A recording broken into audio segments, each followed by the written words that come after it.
great to see such a full house today. I'm Megan Mance with the Homeland Security and Defense Forum, and we want to welcome you to HSDF's 5th Annual Border Security Symposium. We have an excellent program in store for you today, and you'll be hearing from leadership and mission operators from across the Department of Homeland Security, as well as industry experts on evolving technology requirements to support the border security mission. And this event would not be possible without support from our event partners, especially Dell Technologies, our premier partner, as well as DeGero, GDIT, SAIC, ServiceNow, and the Border Patrol Foundation. And we're so grateful to host this event in conjunction with Commissioner David Aguilar. As many of you know, Mr. Aguilar is the former Deputy Commissioner and Acting Commissioner of Customs and Border Protection and former Chief of Border Patrol, and he has just begun a new venture as founder of the DVA Group. And just a couple of quick items for your consideration. You can scan the QR code on your name badges for our event website, and there you can find our agenda, speaker bios, and virtual exhibit hall. And please plan to stay for a special reception following our program today to honor the men and women that support the border security mission. And with that, I would like to welcome up Commissioner Aguilar.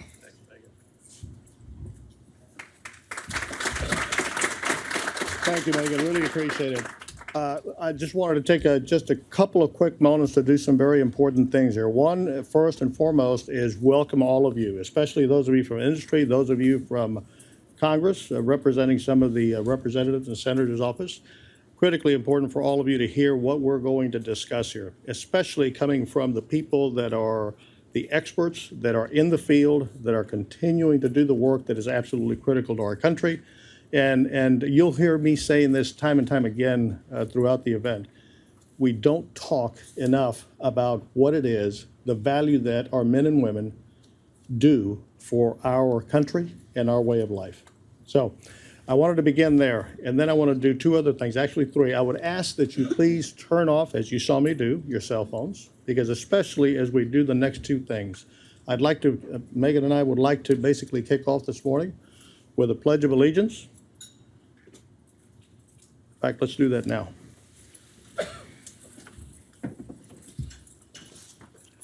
I pledge allegiance to the flag of the United States of America and to the republic for which it stands, one nation, under God, indivisible, with liberty and justice for all.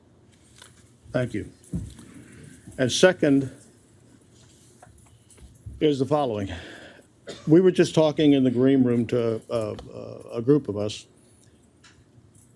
The job, the duty, the challenges that our men and women take on every day, serving our country, serving our families, protecting our way of life. I used to talk about we protect the borders. Borders delineate a country, but they also delineate a way of life. And that's what our men and women protect. Comes with a lot of pressure, a lot of stress, a lot of challenges that go beyond the uniform, go beyond their time on duty, but cause stresses in their personal lives. In the past, it was not acceptable to talk about suicides. Today, I think we have done a good thing as society, recognize that we need to talk about suicides. We need to talk about the challenges associated from keeping those from happening. So I spoke to Chief Ortiz before we started, and he agrees that it's important to note that we have lost 14 of our men and women to suicide since the beginning of the year. In addition to that, we have lost men and women in the line of duty or while on duty. We lost another one yesterday morning. So having said that, I'd like to start with a moment of silence, remembrance of all of those that served and continue to serve under these very challenging times.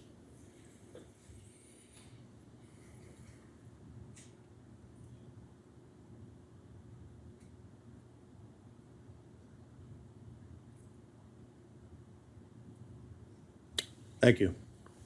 So Megan, we'll go ahead and kick it off.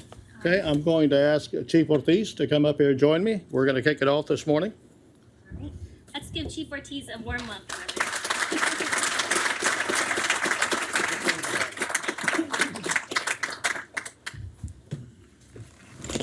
A man who needs no introduction. I know that you all seen him.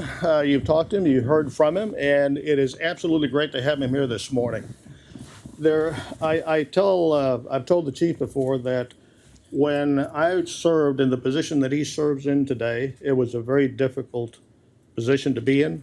It was challenging, but having said that, the chair that he sits in today is tenfold as challenging and as difficult as when I was there. And by the way, when I was there, my life was made very easier because of people like him that were in the field doing what it took to get the job done.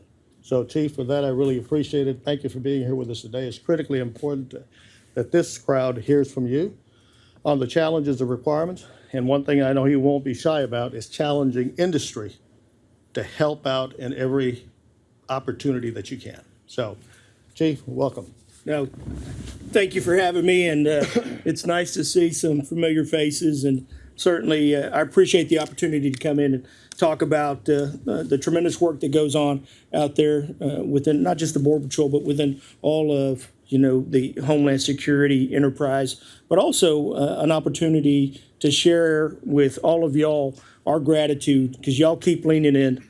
The fact that industry constantly is working collaboratively amongst each other, but also with our operators, I think puts us in a better position for success. We were in the green room, and I was trying to take these stars off and give them back to him, and he wouldn't take it. So, it has certainly been a challenging year, and continues to be some trying times for us as an organization. But I am cautiously optimistic that, we're on the verge of turning a corner. So I look forward to sharing, some of my insights and shoot away, Chief. Very good, very good. Well, what I'd like to do this morning is kind of set the tone for the requirements, the challenges, and what's to come. If you would, kind of give us a state of the border, where we're at, what has occurred over the last year.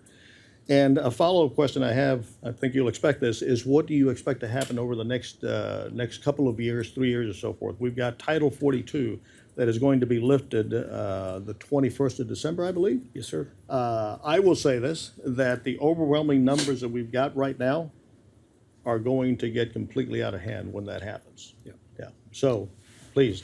So the current state of the border, we finished up FY22 with 2.3 million apprehensions, and 600,000 plus folks were able to evade apprehension. And then you think about, all the other things that CBP and the Border Patrol are faced with, this huge humanitarian migration from centrally South America. We've got our traditional demographics from Central America, Mexico, but then now you add to that this population from the Eastern Hemisphere, whether it's Russia, whether it's the Ukraine, whether it's folks still trying to leave Afghanistan, and then you add that. 160 different countries. Back when I started, and certainly probably when you started, we worried about 3 or 4 countries, exactly. Central America and Mexico, and every once in a while you may have had somebody from China. But, for our agents and our frontline officers, it is such a complex mission that, trying to determine which pathway and how we process has made it even more challenging for them. And so when you think about in 2014, we had a UAC crisis in South Texas, principally. 2019, we had a family unit crisis, principally in South Texas. Well, now I have a family unit crisis. I have a migration crisis. I have unaccompanied children, not to the same degree, smaller numbers, still requiring a certain way of dealing and handling with that population group. But it's spread out almost across the entire 2,000 miles of the southwest border. And then you add on these challenges that we have in Puerto Rico and in Miami sector. I was having a conversation not too long ago with the department, and they said, well, we're going to try and help you do this, this, and this on the southwest border. I said, well, that's great. I said, what about Miami and Puerto Rico? And they look, well, we didn't think about that. Well, I've got a Cuban migration and Haitian population and the folks from the Dom rep that are coming in to those corridors. And so I don't have the luxury, and we don't have the luxury of saying, hey, we're going to plug the dike just here. Yeah. I don't, we have to do it simultaneously across the board. And so when we talk about building capacity, we talk about leveraging technology, we talk about 2 mission sets. Back in the day, it was we apprehended, we processed them, we returned them. Now we apprehend, we process them, then we hold them, detain them. We work on, whether they have an immigration benefit due to them, and then you have to coordinate with all these other different agencies, and that poses, a tremendous challenge for us because the expectation was everybody's going to keep pace with CBP, DHS, and the Border Patrol, but that necessarily doesn't happen the way we would ultimately like to see it happen. And so what we're faced with now in 23, this morning we were, our 7-day average is 7,800. So within the last 7 days or 10 days, we've gone up about 800 apprehensions a day, more than we were previously. And so we have become logistical experts. And nobody would ever thought that about a Border Patrol agent. But that's what we have had to become to be able to manage the amount of individuals that we are seeing through our facilities. This morning, 1,800 individuals were processed virtually from our agents that are housed in the northern sectors so they can stay with their families and continue to support this mission along the southwest border. And so as I start looking into my crystal ball, Chief, this is what I expect to happen in anticipation of December 21st. One, as you described, we're going to see an uptick. We know anytime there's a policy adjustment, regardless of whatever it is, there's always an increase in traffic. And then as we get a process and system in place to deal with the migrant populations that are coming along the southwest border principally, I think we start to see a decrease. If we can build a system that efficiently processes those asylees and then allows us to focus on that population that is still trying to get away from our Border Patrol agents, right? We see this happening in Arizona. We see it happening in Laredo, Texas. I was asked not too long ago in a very important deposition about the word crisis. And, I'm an operator. I'm going to shoot straight from the hip. And I said, yes, we are in crisis. And here's what I would tell our audience members, the public, everyone else. If we have 20 Border Patrol sectors in the country and along the southwest border, 99% of the traffic occurs at 9 of the southwest border sectors, and 5 of those sectors are in crisis, then I'm in crisis. And I have a pretty good handle on things in Laredo. We're doing pretty good there. El Centro, we're doing a pretty good job. Big Bend in West Texas, if they want to cross and they get away, they probably deserve to because it's a long trek. That's true. But Days, weeks. but you think about, here we have San Diego with a tremendous investment of infrastructure, technology, people, yet we still have, significant people evading apprehension in that area. Why? Because we have some terrain challenges. We still have some technology gaps. I was up on Otay Mountain, which is just east of San Diego, about 3 weeks ago, and I was watching the agents apprehend a group, and they were having trouble still transmitting. We're in 2022, and we're still having trouble communicating. And so as we start thinking about, what the future looks like and what we're dealing with now, we have to factor in all of what, I just described. And then you got these real significant threats out there, Chief. You got fentanyl that continues to be a major concern for every single community and should be a major concern for all of us. DEA has made it their number one priority is to reduce the amount of fentanyl coming through the southwest border. You still have the traditional narcotics that we've seen over the years. For some reason, people still think they should traffic marijuana, which I have no idea why they do that. That's true. That's true. And then you think about, folks that are really coming into this country to try and do something bad. We can call them bad actors. You can call them that criminal threat, or even to some degree, folks that may fall within our terrorist screening database because they've done something in their home country that warrants a red flag for us. And so those are the populations that I want to ensure that we're focusing as much of our attention on as we are that 4-year-old little girl that comes across that river by herself. And so trying to balance that as an organization becomes a huge challenge for us. But I will say this, and you started this off, Chief, the tremendous work that the men and women are doing across all the organizations that are providing assets and resources to this problem set are phenomenal. Yeah. Right, right. Well, the chief did a great job of talking about the state of the border. But if we let him go on for another 3 hours, he could continue filling in some of the stuff he talked about the very critically important stuff. One of the things I want to come back to very quickly is what we used to call the threat in the mix. Yep. It's that, and by that I mean the following. I believe it was in 2015 or so, we had our numbers of apprehensions, encounters to 310,000 for the entire year. 310,000. Now we're at 2.3 million that we know of.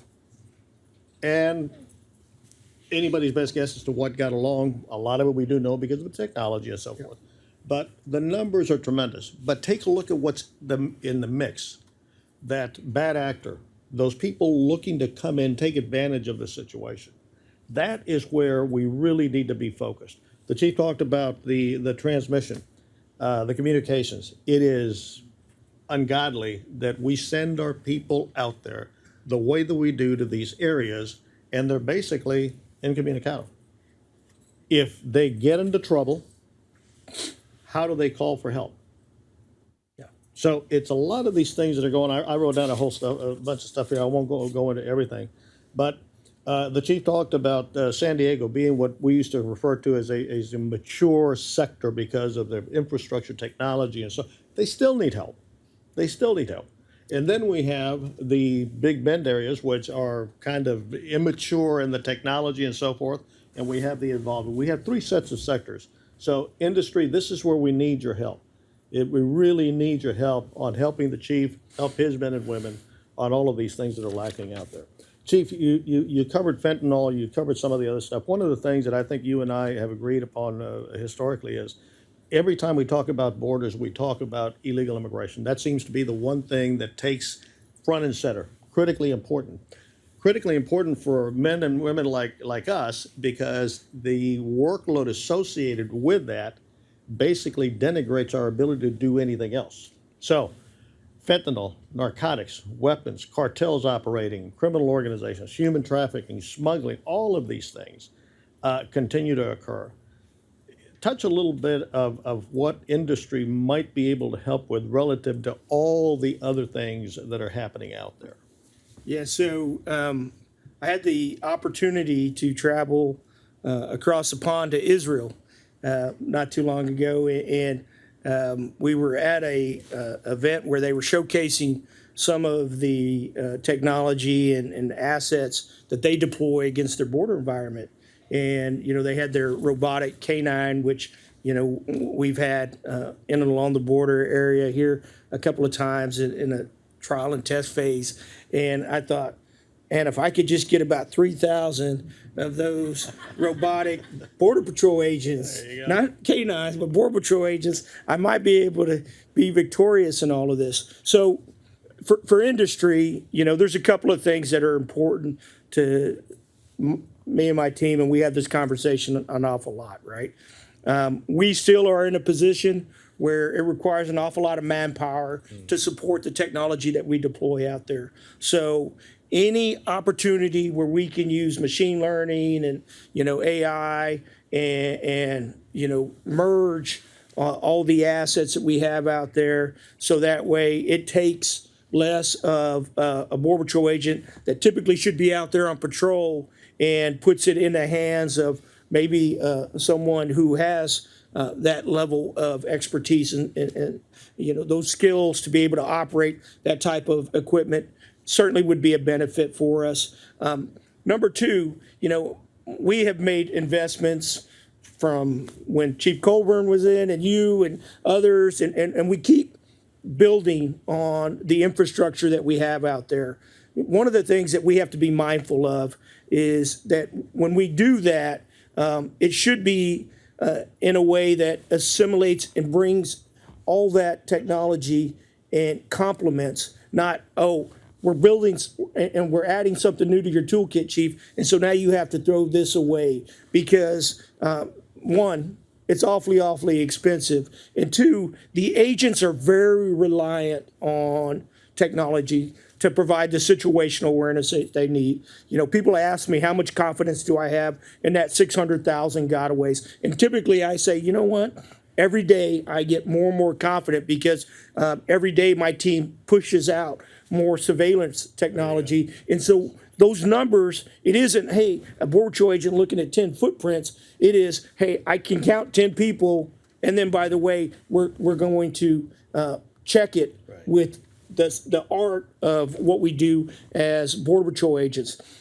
And so that helps us in the border security mission set, right? Situational awareness has to be our number one priority. Number two, as we look at this humanitarian mission set that we have adopted or somebody bestowed that on the Border Patrol, then we have to figure out how to process them as efficiently as we can and in a manner that's humanitarian and still ensures that we're not letting somebody slip through the cracks.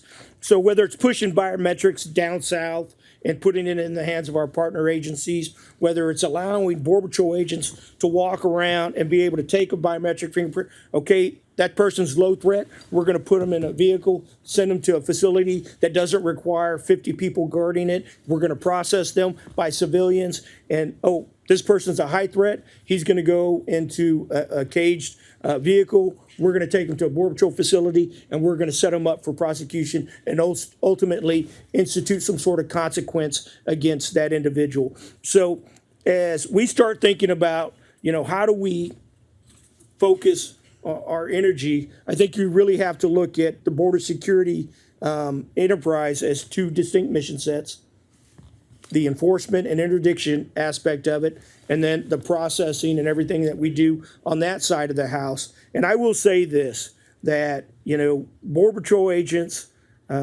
we like to hang on to what you give us.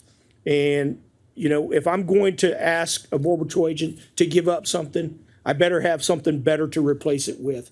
And so I don't know that happens all the time. Right. I think we've gotten better at this. And then if we can't do that, just make sure whatever we're adding onto this gun belt or their tricky bag, that it is something that's actually useful to them and it's already been tested and tried, right? We have, over the last 10, 15 years, have experimented an awful lot. I'm tired of being a laboratory. Yeah. I want to, hey, give me something that is tested, tried, and true, and let's get it out there as quickly as we can. Yeah. So one thing I would just add, because I think it's important for industry to hear this part of it. The chief described the two mission sets. The mission set on what I would call the arrest, detain, house, transport, feed, care, and actually triaging, I would include in that. That's a part of what the Border Patrol does today.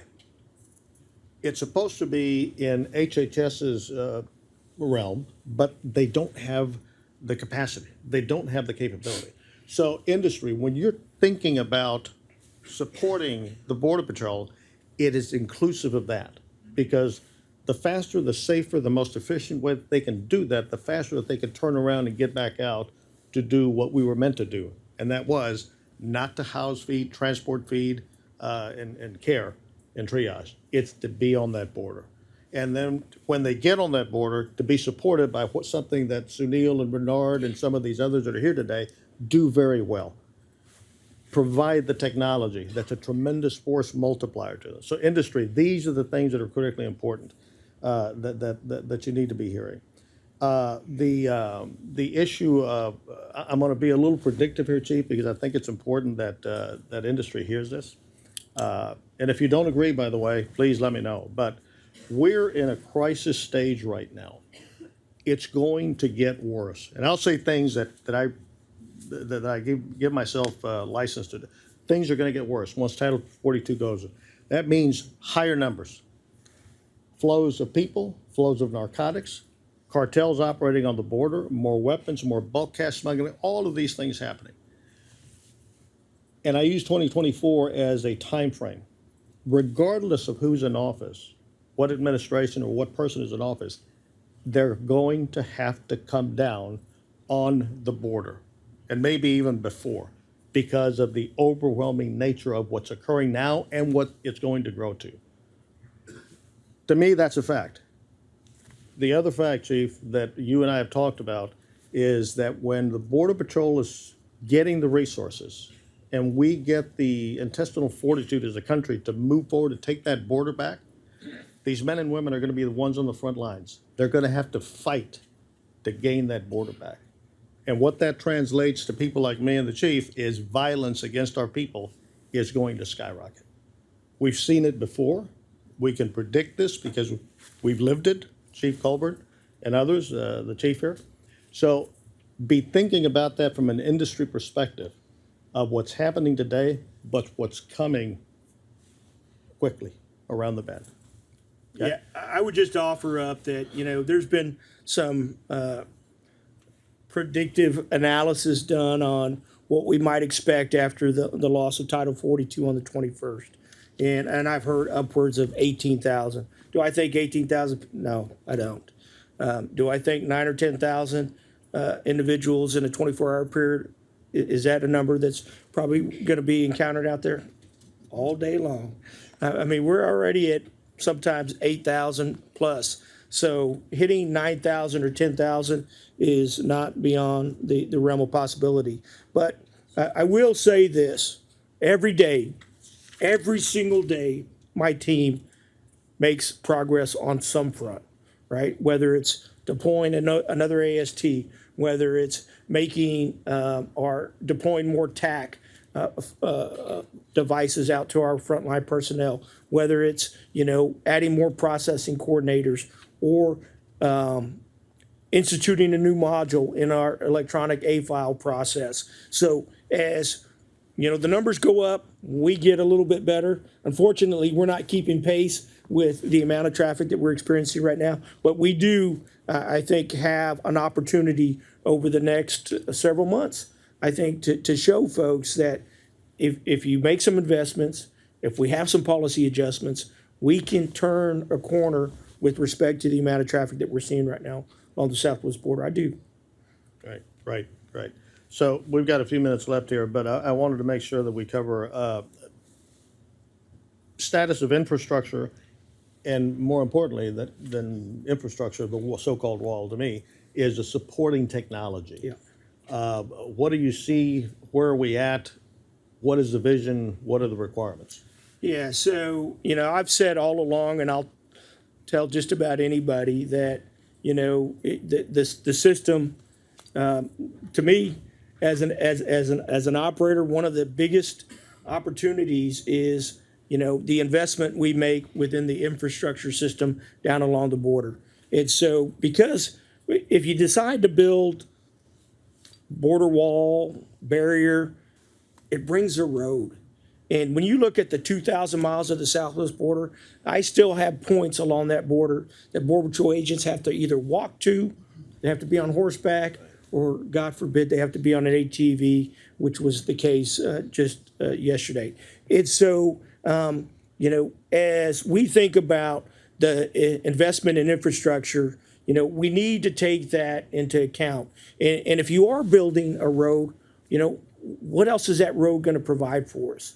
Whether it's lighting, whether it's, underground sensors, linear ground detection system, all those things, I think, have to build into our ability to monitor, detect. Because at some point, what I'd like to be able to do, because you're not going to be able to do that everywhere. And, my mentors here developed, the urban areas and the rural areas and, a necessity to respond quickly in those urban areas. Well, that premise hasn't gone away. That's still, I think, a model that we need to continue to build upon. So my idea has never been we're going to build a wall from sea to shining sea, but we need to be able to do it in strategic locations. We need to make the right investments in technology in those strategic locations. And where we don't have that, let's trust the Border Patrol agents to be able to get out there and do that job each and every day. Because as we get to the point where, and I've asked for 22,000 agents, and hopefully there are some folks from Congress, because I'm going to, every time somebody puts a microphone in front of me, I'm going to say, I need 22,000 agents. I need 22,000 agents. And so we're in the people business. We're always going to be in the people business. And I think on top of making the investments in the infrastructure, we also have to continue to make investments in our people. Absolutely. So Chief, one other quick thing. International partners. I know you spent time down south, and you were in Israel. Critical players.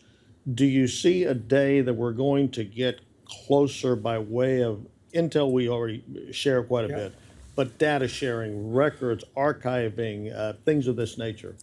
Yeah, that becomes a huge challenge, especially as, administrations change, not just here, but OCONUS, and their priorities change quite a bit. We continue to try and tackle whether it's an MOU with our foreign partners so we can access, advanced passenger information or be able to share, ATS, all these things I think that are critical to be able to identify the 93 folks that were on the TSDB list before they even hit the southwest border. So we're monitoring the activity when they land in Mexico City or Cancun or wherever they may land. And so for us, we have to make the investment in building those relationships correctly. And I think we're still off.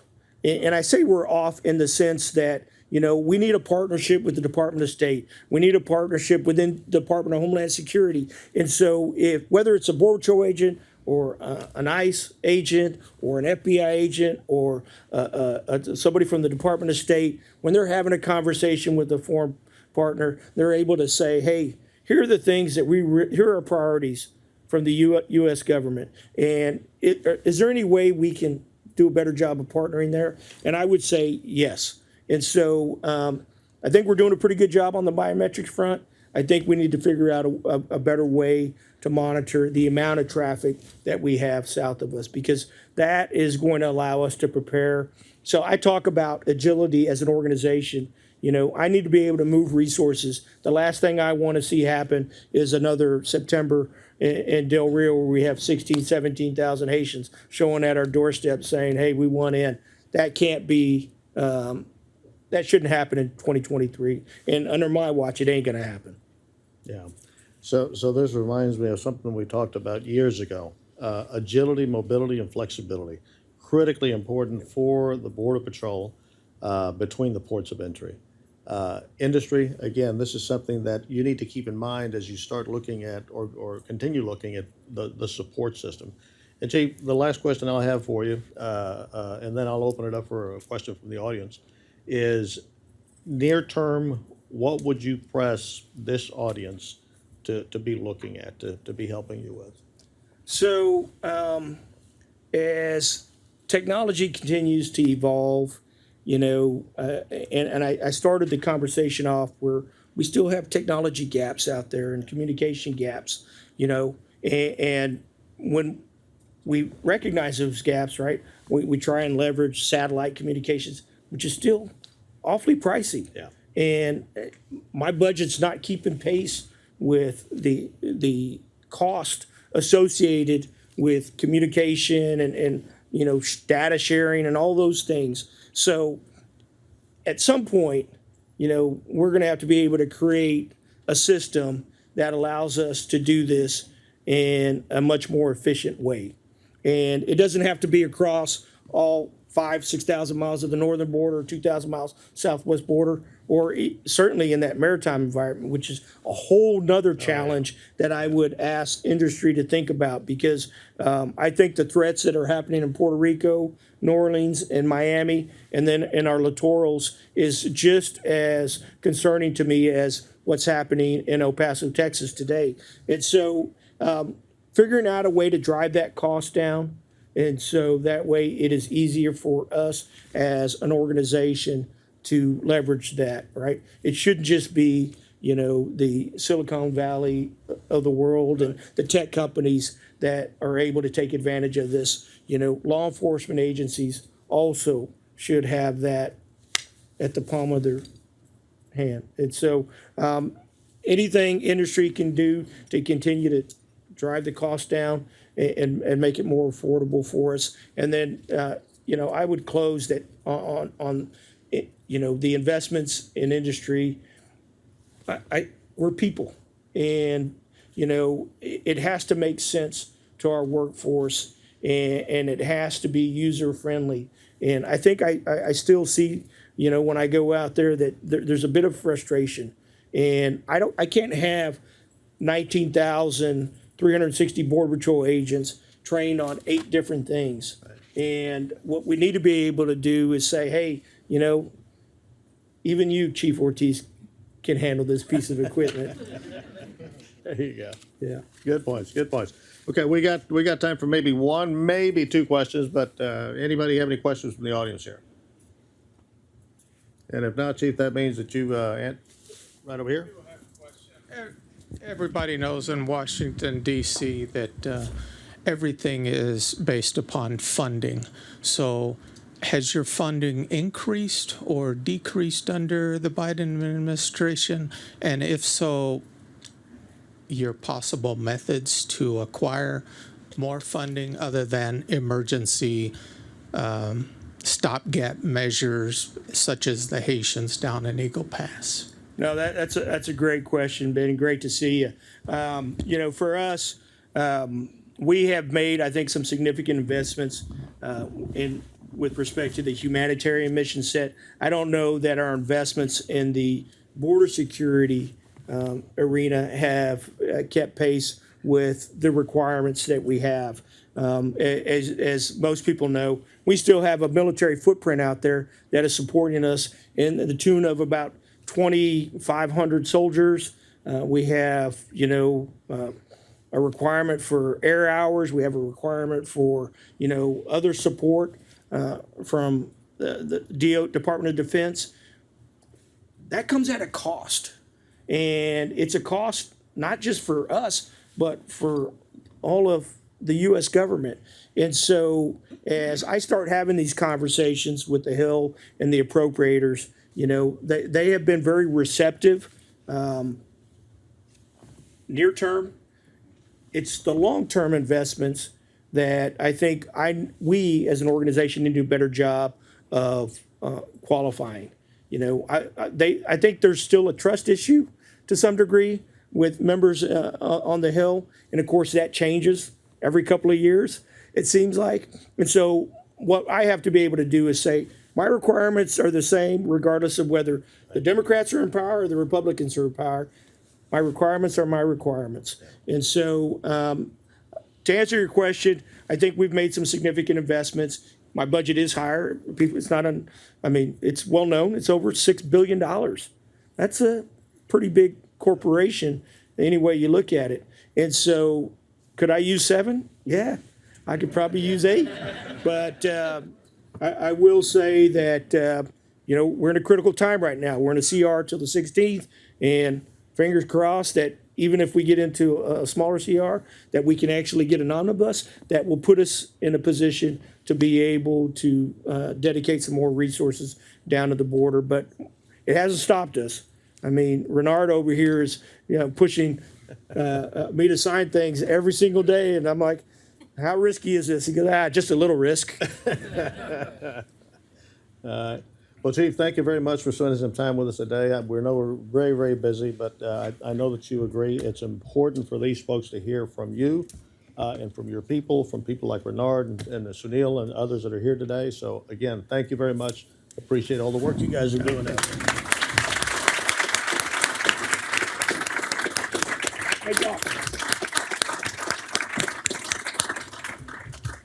Well, thank you again to Chief Ortiz and Commissioner Aguilar for that discussion. I think it really helps lay the groundwork for some of the discussions to come in terms of better understanding requirements on the front line, not only in terms of the diverse missions at Border Patrol, but also some of the diverse operating environments that they find themselves in.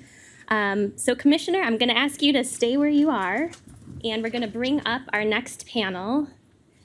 And folks, just so you know, there are some seats over here and in the middle section if you'd like to fill in. So joining us for a discussion around artificial intelligence and robotic process automation at CBP is Mr. Sunil Madhugiri, who is the Chief Technology Officer at CBP, and Mr. Jay Neal, who is the Chief Data Scientist for SAIC's Artificial Intelligence Innovation Factory. So welcome. We look forward to our discussion. I think we're missing Sunil. Yeah, and I want to point out, neither he or I are Sunil. He's the most important person here. So. I know he's here. Yes, no, he is. He'll be We'll with us give in him a just a moment. second. He'll be back in just a I think he had a phone call that he Sure. had to take. There he Come on. is. There you are, Sunil. And Commissioner, if you want to leave a few minutes at the end, we can do some audience questions as Okay, well. sounds good, sounds good. Really? Please, either way, yeah, that's great, that's great. So, Sunil, thank you very much for being here with us. Thank you, so sorry about today. No, not a problem, we understand. The chief was very exciting to hear, so. Not a problem at all. Thank you for being here. We're excited to hear from you and hear some of the visions, some of the strategies, some of the concerns, some of the issues, and especially the requirements that we have going forward in support of the men and women that we have out there. Absolutely. Jay, I want to thank you for being here, representative of the industry. One of the things I want to let you know off the top of my head really quickly is we're going to challenge you as a representative industry to do as much as you can, especially in the way of forward-leaning, looking what's coming, the vision, the requirements, and things of that nature. Thank you for having us, sir. So it's good to have you all here. So Sunil, let's kick it off very quickly. Earlier we were talking about AI, machine learning, things of that nature. What do you see are the biggest challenges right now relative to AI incorporation into what we're doing in the field? Yeah, absolutely. So first of all, thank you for having me. And so I currently have two roles within CVP. I'm the Chief Technology Officer. I'm also the Acting Chief Data Officer. In fact, Trang Tran is our Deputy CDO right there, sitting right there, who's our pretty much the workhorse for our org. We're about to hire a CDO full-time, and that'll help because I just cannot do two jobs. It's too much work. So from, I think Chief was right on. I tell you, when he was talking about it, the AI ML, if you look at generally within the industry, right?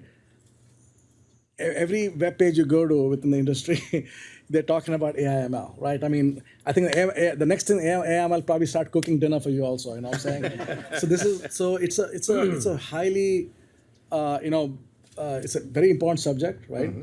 And it means different things to different people, right? So what we are seeing is, like the chief said, it's extremely important. The agents and officers in the field, for us, for our perspective, they shouldn't have to know what exactly, what this underlying thing is doing, right? We have to provide them tools and integrated tools so that they don't have to worry about learning 8 different things, as the chief said. So AI machine learning in general, in my view, is taking a bunch of data which is already there within CVP and making sense of it, right? Not only making sense of it, but also trying to do some predictive components within AI ML, things like that is, I think, where I think we should be going. So first of all, I would say the most important thing is education, I would say, number one, because the officers and the agents, as I mentioned, don't have to know exactly what's going on as long as the tool works for them. And also, when you start using the buzzwords across with them, especially in the field, saying, what are you talking about? You know what I'm saying? There's no need for this kind of stuff. From our perspective, we're trying to make that layer a little bit easier for them from that perspective. The second component, what we are seeing is challenges is this for the industry in general. I think please, if you can help us in this area, is the data itself. How do you? We are finding Jeremy Ogletree, who's going to talk next year.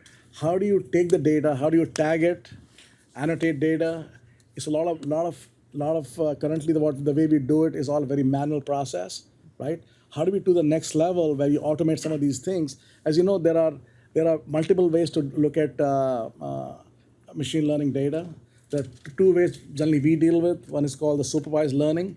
One is the unsupervised learning, right? So majority of the work, what we work on is supervised learning, because we train the data, and the data after it gets trained, we take we input the data and do work on that. So those two areas I would say is kind of important that we understand how do we annotate data, how to make things a little bit easier for us. It's a manual process even now, believe it or not. Okay, wow. Yeah, it's still a manual process, and there are companies who are getting better at this, especially large cloud companies. Believe it or not, you know where the data goes for tagging in the world? Nepal. Nepal? Yes. They are a big country for data tagging, believe it or not. We found out the hard way because we first don't know how about data is not leaving the US. So that's how we found out. But there are companies who are doing this today, so I would say that's a very important area where we are concentrating a lot on. The data tagging, data annotation is kind of important. That's how you build your data models, right, as to what exactly we're doing. And the third one, the third component I would say, which is also challenging for us, is in general that how we are accepting the data from various parts of the government is also extremely challenging, right? And we are finding that also important for integration, as Chief Ortiz said. I think Chief Ortiz could have given my talk here because he was exactly right, the challenges he was talking about. That's exactly what's going on in the field. And these are some of the challenges we have, sir, because it's end of the day, I look at it, data is the new code, I call it. Data is new code. We're talking about coding languages, right? Data is a new code now because everything is based on data. Everything we do across the board within CBP is data. So from that perspective, it's critical that the AI ML component, rather than using as a buzzword, need to come to us with solutions. Yeah. That's what we're looking for. Solutions we talked about, how do we take communication, 2022, you cannot have communication issues. Right? How do we make those things easier? How do we make a single view, for example, across the board for the agents, right? Those are things we're looking at. And so there's a lot of challenges within CBP from data perspective because that's the size who we are. We are close to about 17 petabytes of data we store. All data is not stored by tech guys like us, right? For OIT, is actually owned by the mission owners like Chief Ortiz and OFO and AMO, right? So you think about all the data we are collecting from that perspective. We're the only agency who has our own Air Force and own Navy. Yeah. It's a fact, right?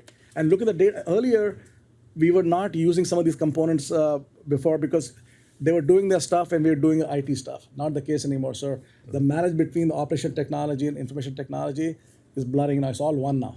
Yeah. So because of that, it's AI, ML is going to play a role in this, but there are challenges. Got it. Okay. Jay, you got to solve those problems. Yeah, so again, thanks for having me here today. I'm happy to represent industry. The chief mentioned a lot of important pieces of why AI/ML can be impactful, and Sunil's mentioning a lot as well. Artificial intelligence is not easy. We're talking a lot in industry and with government and academia all about AI/ML. And I think the first thing we have to do is step back and understand that that's the second piece to solving the problem. The first part is the data problem, and Sunil mentioned that.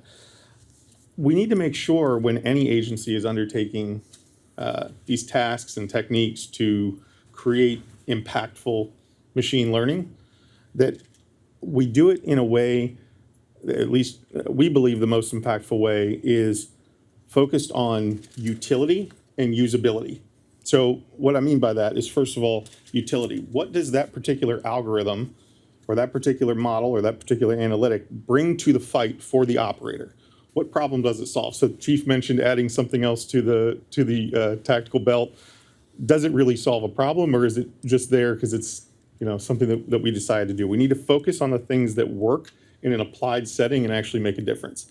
Then the other piece is usability, because most operators are not data scientists. They might not be technical, they might not be coding. So how do we put these technologies, take them to the edge, put them in the hands of the operators, and make it usable in an environment that is point and click or drag and drop? So abstract all the tough stuff that Sunil's teams are doing and other teams are doing to build these models and aggregate the data. I think those are two things that we really have to focus on. And the other piece is the why. Why are we doing AI ML, right? Sure, it's mandated and we all talk about that. But the real reason is to reduce cognitive load on our operators. We live in a data-infused world, and that's growing, exponentially by the minute. The best operators, the best officers might be tired, might be overloaded, might be stressed in an environmental situation. So anything we can do to deliver them insights rapidly at the edge to reduce that cognitive load so they can make better decisions is what I think is important. Right. Well, and I tell you, both of you hit on something that is critically important. I actually wrote this down because I read this a long time ago. Data, the tremendous amount of the data that our operators are dealing with today. What does it mean? What do we want it to mean, and wherein does the value lie?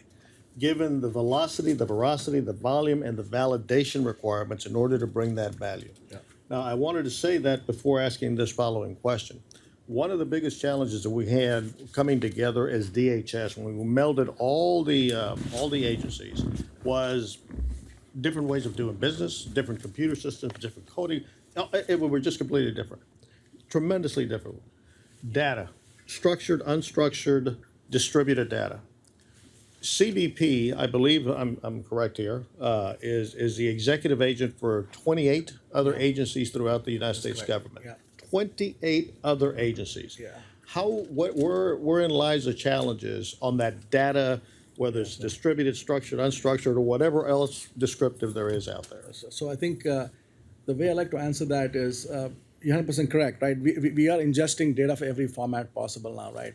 So initially, the data, especially on the passenger side, cargo side, which is traditional structured data, right? You're coming in, filling out certain things, and then you're moving on, right? So now that part's completely changed because of the unstructured component has dramatically grown. If you look at the ratio of the data, structured, unstructured, the growth is all unstructured data right now because you are like from images to videos to you just name it. That's where the growth is. So for the structured for us has been very static for us. Number of passengers coming in and cargo coming in the United States, of course, is grown. Cargo has grown a lot last year because of COVID. But in general, structured data has been kind of consistent, and we know how to deal with that. Mm-hmm. But the unstructured component, where the challenges are, right? And we are seeing that across the board. And from our perspective, the other component what we are seeing is, as you mentioned, the various agencies, right, we talk to. Yeah. Trade partners, for example, right? They send EDIs to us, but we're trying to get away from EDIs because we want to have a more modern way to communicate with them, integrate with them, and giving them nice APIs to deal with. API stands for Application Program Interface, in case anybody wants to know what APIs are. So that is changed because the trade partners know we want to stay with EDIs because they're making money on that, right? And I completely understand. But we are including large trade partners. We are trying really, really hard to modernize some of those things because the more efficient way we exchange data and input data for us to Chief's or T's view of one view across the board for agent, not 8 different views. Mm-hmm. That's what we can do because if we have a common standard across the board from data perspective, it'll be much easier. Other thing what's happening, sir, is super important now. Earlier, even 5 years ago, technologies available to read distributed databases kind of existed, but they were okay. Mm-hmm. You know what I'm saying? I come from the tech sector myself. I used to work with Sun Microsystems. I was one of the first guys to use distributed databases long time ago. Mm-hmm. So those they were just coming on board those. But now, it's a common feature now. We don't want to move data anywhere. Like Chief said, one view for everybody. But the way we do that is not moving not moving data between systems, leaving the where it is, and run distributed queries, which we just talked about. Mm-hmm. So those queries can do your analysis, your AI machine learning model will be easier, you can train the data a lot easier. So that's where we are going. So and we are hoping that we are very excited about the future because we are working with some of the cloud providers as we speak right now to exactly work on that. One example I'll give you quickly on this, which we have a new system called Unified Processing, which is a blue-green system, and that's an excellent example of what we have done. We have a good backend from a data perspective and a good front end. So Chief mentioned about a single mobile device. We are a mobile agency. Everybody, office and agents are all mobile. So if you're not doing mobile, from industry perspective, please keep in mind, we are not helping them. Yeah. So every component, what we have from CTO office, we have made it very, very clear. Any new project that's approved has to have a mobile component to it across the board. So that's why from data perspective, we are trying to see that should be completely agnostic where the data is, what form it is, where it is, as long as we can pull data out of that. But we are definitely telling the industry partners and our other government partners across the board that please work with us to modernize some of these the way we do things. So we are an API first agency. That's where we are. And everything across the board is just going to be an API across the board. So from that perspective, we are ingesting, I would say, as I mentioned, 17 petabytes of data we have. And you see some of the numbers, what we process every day, number of passengers, cargo. Last year, we brought in $105 billion of tariffs last year. You can imagine how much money that is. By the way, we don't see a penny of that, so don't expect us. So everything goes to Treasury for that. We don't see a penny of that one, all right? But number of passengers we process every year, and cargo, of course. The lifeline of United States trade goes through CBP, as you know. Yeah. So it's huge for us. So we do across the board. One thing good about CTO office is I see everything across the board, just not only Border Patrol, but AMO, Office of Trade, OFO across the board. So I think DX Abertino will be here today, I believe. She'll be talking. I work with her very closely. She's a big data person. I was with her in Singapore. Same issue there, data sharing. And data sharing is also a big one that Chief talked about. And again, different formats of data. As long as we can make it uniform across the board to a certain extent, is where we are going. So we'll see where it goes, sir. But I tell you, data standardization I'm pushing that a lot within the Makes CGP. sense. Makes sense. So Jay, as an operator, I should say an ex-operator, one of the things that I think is critically important to this discussion and the challenges by unstructured data relates to what I refer to as open source. Basically, there's a lot of bad actors hiding in plain sight. But given the social media capabilities, the media overall, there's a lot of information out there, but I think I'm correct in saying that's unstructured data. So how do you bring it into play so that the operators are making the connectivity between the structured, the unstructured, the intel, the open source, and everything else that creates that much higher fidelity picture? Yes, sir. It's a great question. So what you're talking about there is essentially data fusion. So you're taking multiple types of data, structured, unstructured, semi-structured. You're taking, in some cases, law enforcement, or many cases, law enforcement sensitive, some cases, IC community data or DoD data that's fed to you, as well as the open source component, which is a very important component, and fusing it all together around a common operating picture. But again, you have to solve, I go back to the data. You have to solve the data problem first. So you need to make sure your source systems or your systems that you're going to do these analytics on are interoperable. They need to be able to normalize data across many different types. I don't think that all the agencies that we deal with, both nationally and internationally, we're not going to get them to one particular type.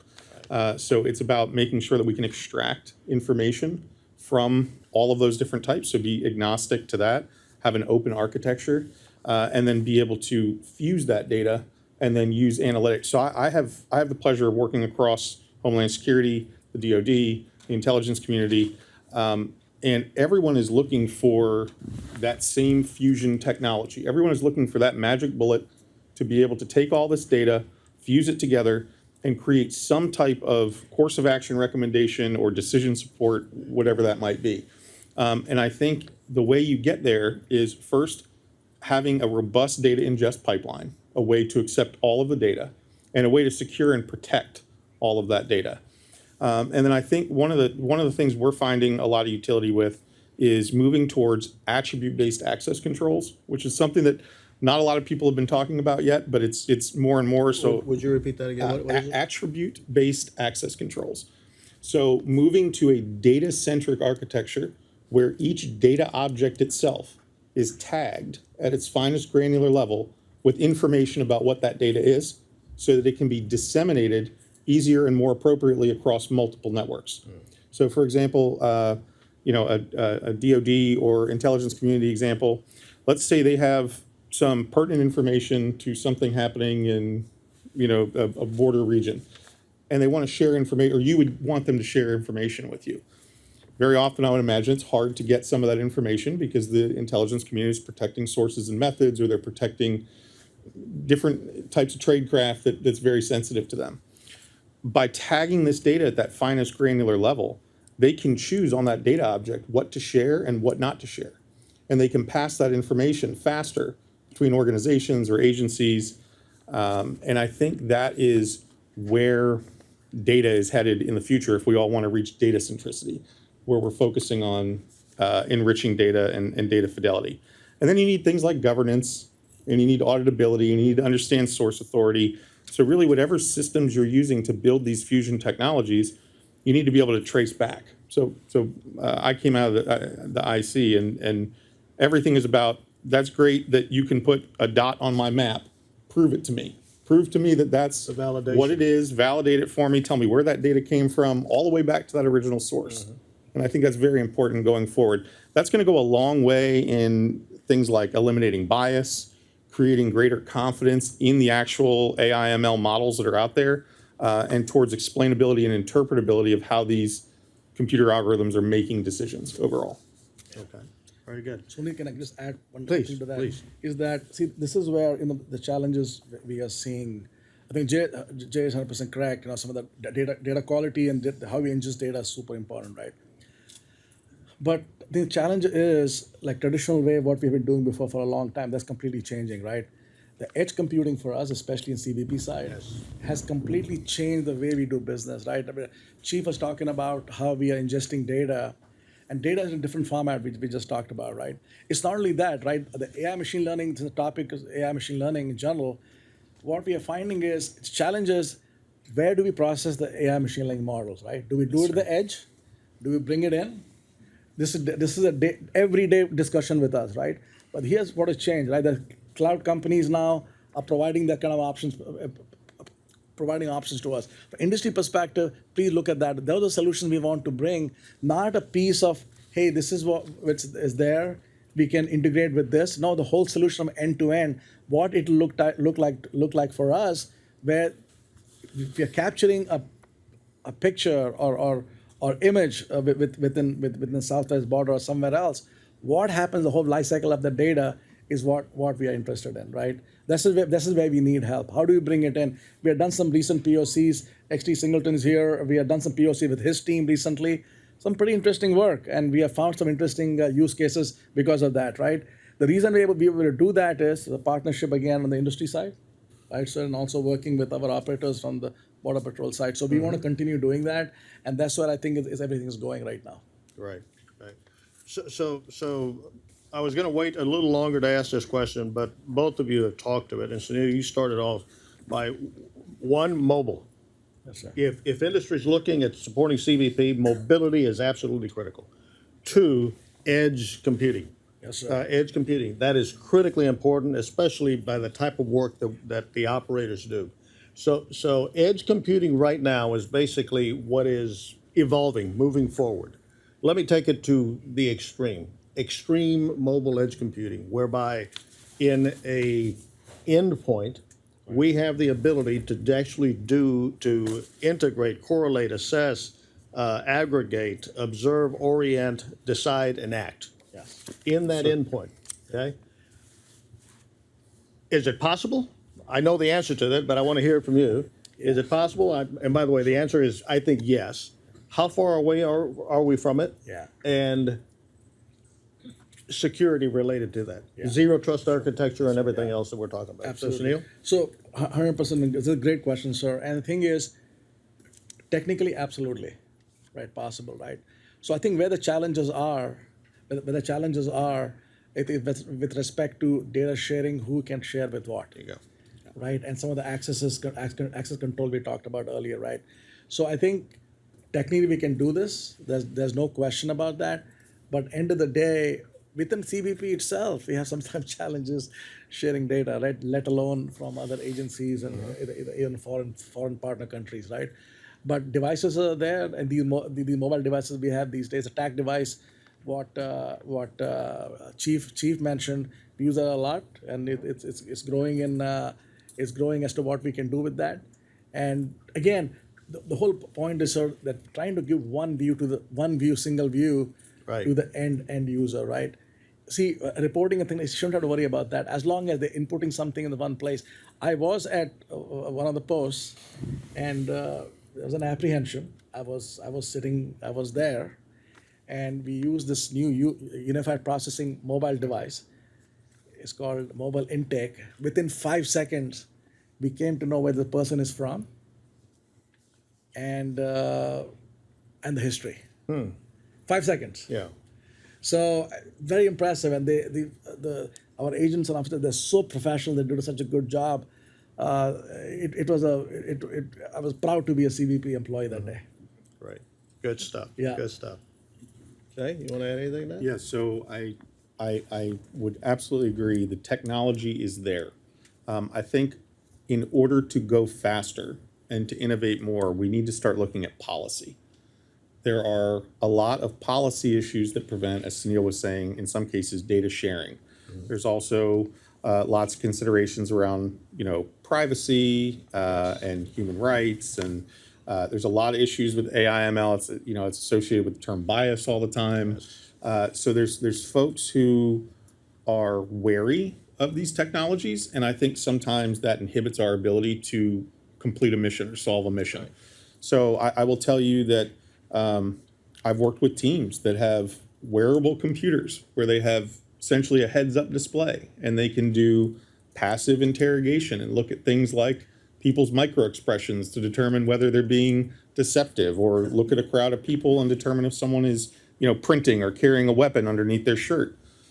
So the technology's there and definitely can be processed at the edge and give operators instantaneous feedback that can, be about mission survivability or solving a problem for them. But the policies haven't caught up with the technology yet. And I think that's another way we need to frame it and look at it. Got it. So I'm going to ask one more question, then I'm going to open it up for questions from the audience here. So to both of you, Sunil, you talked about the data, the trust, the sharing concerns, the policy. I used to use the word firewalling.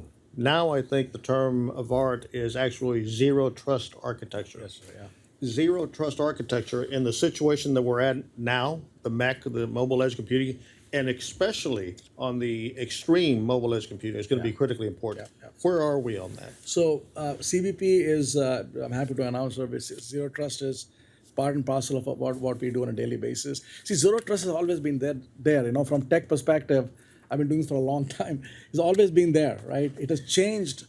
It has changed because now we are looking at these edge devices as an entry point now, right? So humans, like we carry PIV cards, right? In our work, everywhere else to log into systems. Same thing we are doing for devices now. If you're a device, mobile device or any other device, camera device, anything like that, they also have some kind of a digital footprint. We want to know who exactly which camera is getting on board. So because of that, the zero trust has completely moved away. But what I call it vertical and horizontal. So you don't trust anyone, but you verify everything. Yeah. That's what we do now. It used to be trust but verify, no longer the case. We say don't trust and verify. I'm saying don't trust anybody, right? And that's what it is, both internal threats and external threat. That's why vertical and horizontal zero trust is what we are working on.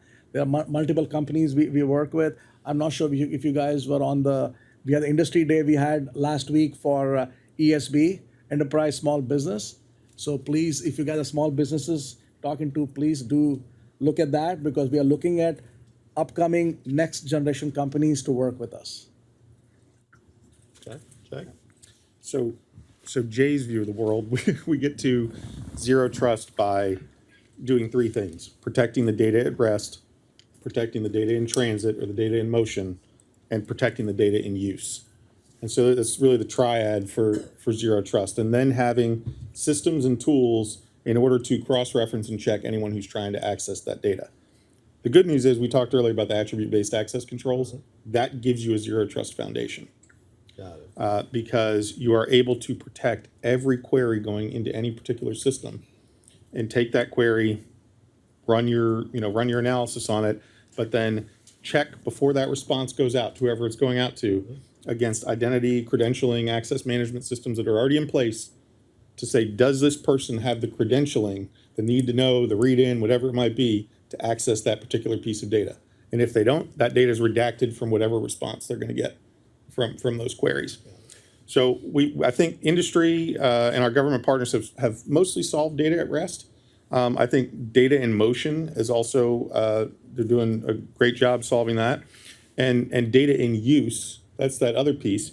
You need to come up with cryptographic protections like homomorphic encryption and other tool sets that you can wrap your queries in to protect the data while it's being queried against. And I think that if you can put those three pieces together, in addition to having those tools with that fine granular control and that data-centric environment, I really believe that you meet or exceed all the zero trust standards. Okay. Questions from the audience? Yeah. Yes, sir. I was just curious, is there any talk of CBP coming up with a data strategy and getting like a chief data officer?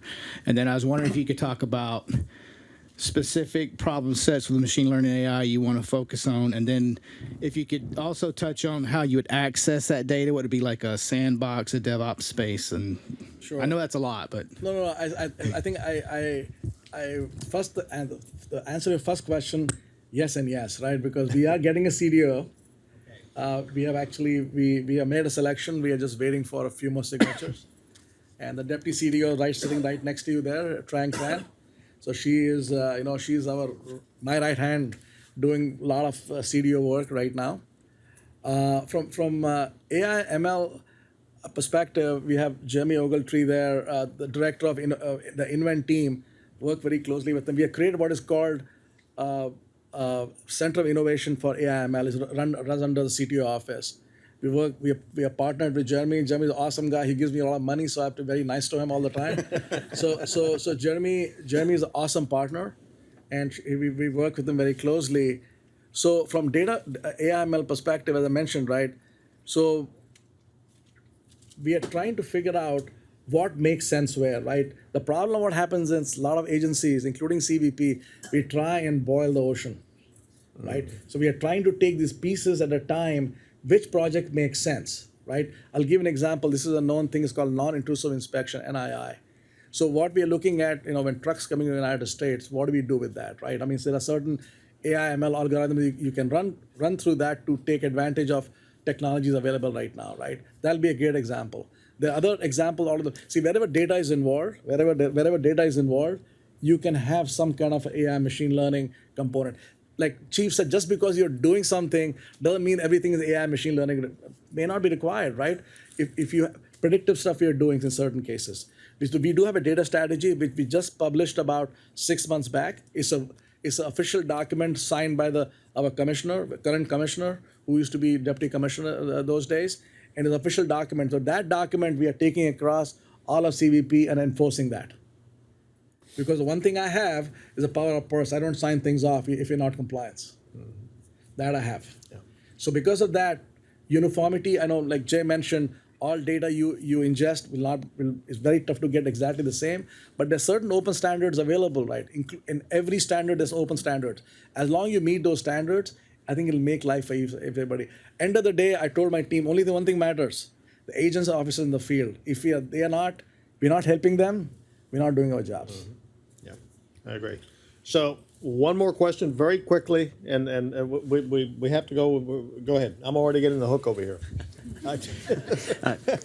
Thank you. Chris Arroyo with Datadog. Thank you all for participating on the panel. One question I have, I've talked to other government customers that have looked at citizen development.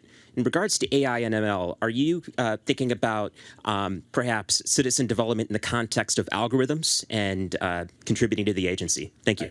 So yeah, so low code, no code. If you are talking from that perspective and creating applications based on that, like the chief said, and so you also know some of the agent officer, Jeremy and his team. There's very smart people who are actually border agents, gun carrying agents, super smart guys, right, and gals. So they want to work in creating some of these things you talked about, right? Hey, I want to delve into robotic process automation, for example. RPA is a good example. I want to develop some bots on my own, see what we can do with that. Create some analytic predictive models on our own so that let me see how I can do this. But they know the mission better than anybody else. They deal with this every day, right? So absolutely, we encourage that. We do that a lot. But again, end of the day, right? Their job is, in the field and doing other things, as long as they have a good device to work with. Absolutely, we do support that, and we do have multiple agents who we work with, multiple OFO officers we work with. In fact, I was at AMO in Riverside. There are some pretty smart agents doing some pretty cool AI/ML component. As you know, what AMO does, right? They have the AMOC. I was at AMOC, and they look at every flying object within the United States, right? They're keeping a track of that. You should see some of the things they're doing. This is all may not be based on low code, no code application, but they understand enough that we are trying to, like as an agency, we'd like to get there, right? But there are other challenges it comes in. But I tell you, RPA is a good example. So I think I talked in my previous talk during the industry day. RPA is a good one. Please work with us on RPA, because that gives you, like what you mentioned, right? I can create my own bot. Let me do my work the way I want it across what I'm trying to look at. It make sense? Yes, thank you. Okay. Okay, Megan, we should have allotted about 4 hours for this panel. Gentlemen, thank you very much. Really sir. appreciate it. Please join me in thanking our panel. That was an excellent discussion and a great reminder. It's not just about the applications of technology, but the policy supporting it as well. And that's going to bring us to our next panel. We're also going to be discussing emerging technologies to support border security. And I'm delighted to welcome our moderator, Mr. Luke McCormick. As many of you know, he is the former Chief Information Officer at the Departments of Homeland Security and Justice, and we're honored to have him serve on our HSDF Senior Advisory Committee. And joining Mr. McCormick today is a slate of excellent speakers. I think many of them were mentioned already today, but we have Mr. Runard Singleton, who's the Executive Director of the Program Management Office Directorate at Border Patrol, Mr. Jeremy Ochiltree, who is the Acting Director of CBP's Innovation Team, Mr. Mark Bathrick, who is the Federal Business Executive at Dell Technologies, and Mr. Rob Oates, Vice President for Biometrics, Borders, and Transportation Security at GDIT. Just as a reminder, you can find full biographical details on our event website. And just another program note, we've added more chairs on this side of the room, so please don't be shy. Feel free to head that way. And Luke, I will turn it over to you, and we're happy to maybe sprinkle in some questions if you'd like from the audience throughout your Okay, panel. good. Everyone hear me okay? Good? Yep. All right. It's sort of a simulcast microphone configuration here. One, happy holidays to everybody, and to all of you that I know there's many of you in this room that are either supporting this very important mission, either directly or indirectly, or have maybe served at one point in time. And thank you, Megan, for the introductions. I want to start, I can't resist doing this public service announcement, and first and foremost, and this is not about coming into federal service, I'll save that till later. This is about one of the things that the chief said, when there's many people in this room that have been out to the border, right? I'm not talking about the ports, I'm talking about the Border Patrol stations. And more importantly, I'm talking about in between the Border Patrol stations. And when you go out there and you talk to the leadership and you ask them what they need, every single time, without a doubt, every single one of them will tell you the number one thing they want is to make sure that when those officers go around that hill, they've got communications with each other and back to the mothership. And what's one of the first things you heard the former Border Patrol chief and the current one say, and we're still talking about this, So I would just sort of call to arms here to all of us to burn that into our minds that we have to solve that problem. We've got to do it in some affordable way. We're going to talk a little bit about some technologies that might be breakthrough there. But I just want to point that out. All right, so we will sprinkle in questions throughout. If you've got a burning one, raise your hand. We'll fire away. We're not going to wait till the end to do that. And I will budget some time to do that. I think it's very important that you all have an opportunity to ask a series of questions. We kind of went up and down the value chain. We're going to kind of come down a little bit. But I want to start with some basics and make sure that everyone has a good understanding in this platform. And that's for both Renard, you and Jeremy, to, one, describe what your organization is, sort of what it's responsible for. And then we'll have sort of a 1.5 question, which is really about, okay, in that context, what's the process for you all to sort of examine technology and test technology, you know, whatever it is you're doing in these two organizations? So, Renard, let's start with you. Okay, so first off, thanks again for having us. Definitely appreciate the opportunity to speak with the industry. I don't get the opportunity very often, considering the scope and scale of things we're working on in Border Patrol at the Program Management Office. But first, before I get to what we do in the Program Office, I want to let you know it's a team sport up at the headquarters, right? So it's not just my office as a directorate. We have our Law Enforcement Operations Directorate, we have our Strategic Planning and Analysis Directorate, and our Mission Support Directorate as well. And those folks are dedicated to ensuring that we have a tight requirements management process. From the requirement itself, to execution in my shop, to the PPBA process, to disposition of systems, and then redo it all again. So hats off to the leadership at the headquarters for the things that they do to support what we're able to deliver out of my shop with respect to the technologies. So now onto my shop, which is a team of 300 to 400 people with respect to all the contractors that are supporting us as well. We are focused on tower technologies. We have subterranean technologies. We have command and control and communication, focus on radio, video, voice, and data, and how we do that better. Of course, you hear some more of that from Jeremy and CBP Invent. We also have our mobile technologies, and then of course infrastructure, which you heard about a little bit ago. So we have a group that are dedicated program office managers, program managers, program and project supervisors, logistics, systems engineers, real estate and environmental specialists. Just it runs the gamut in terms of the skill sets that are required to get the things done that we are doing for Border Patrol. So that's kind of the scope. So this fiscal year, just to mention that we were able to execute between June and the end of the fiscal year, $200 million worth of technologies for Border Patrol agents in the field. From SUAS, we're going to get another 167 of those units out in the field. But what I want to highlight there is our focus on what we realized. There is no Jiffy Lube for SUAS when we started down this path, right? So we needed to figure out how we focus on commodities going forward in terms of that and send them out there with a few spare parts. Once they're broke, we get rid of them and buy another. So that's 80%. 20% would be hybrid, long endurance, long battery life, fixed wing, vertical lift and takeoff, the kinds of things that are for specialized mission sets there. We've also distributed 195 out of 195 out of 277 ASTs.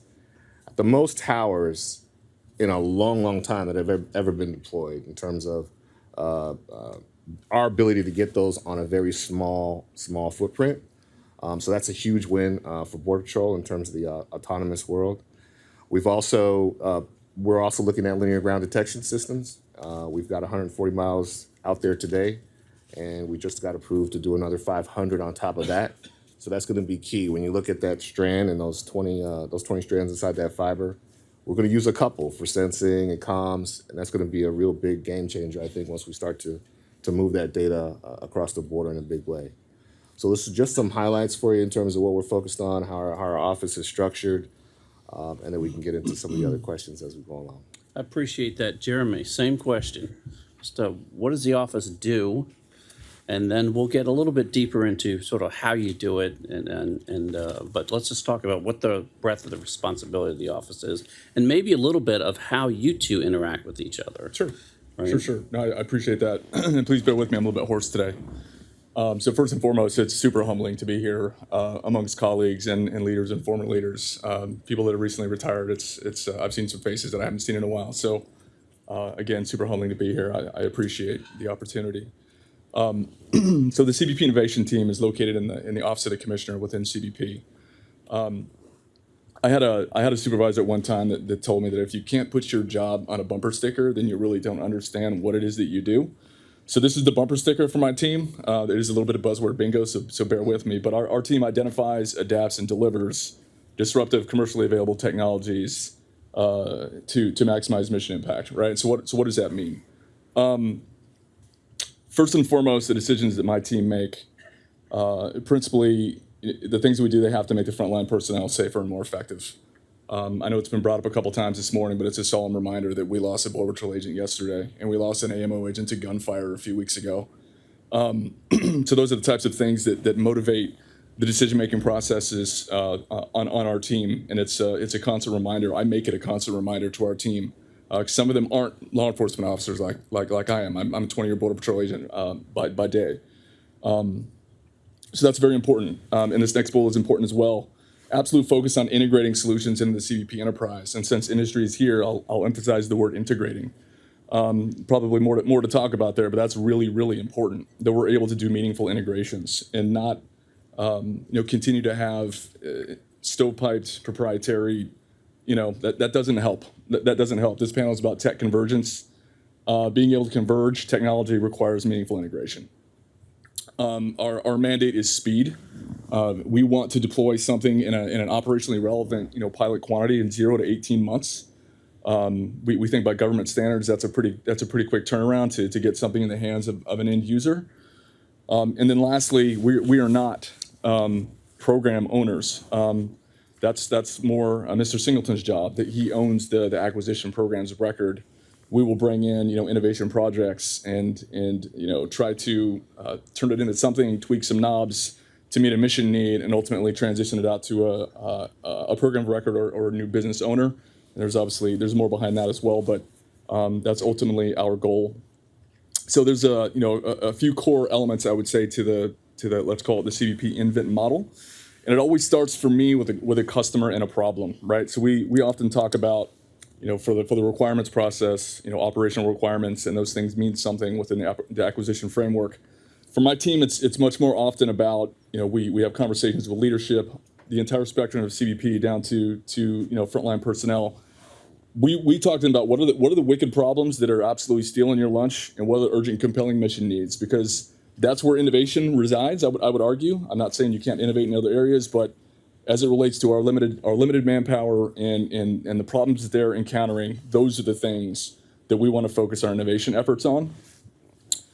And then it becomes sourcing that problem. What do we want to do with it? And so over the course of 3 or 4 years, we've established relationships with a few different mechanisms. One with the intelligence community, one with the DoD, and then we obviously have our internal stuff within DHS.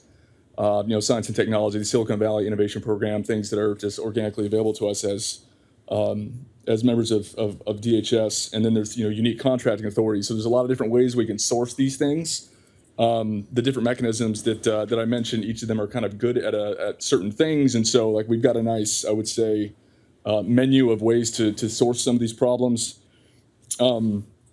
It always starts with an agreement for me. One of the biggest problems with research and development innovation is the technology pull-through.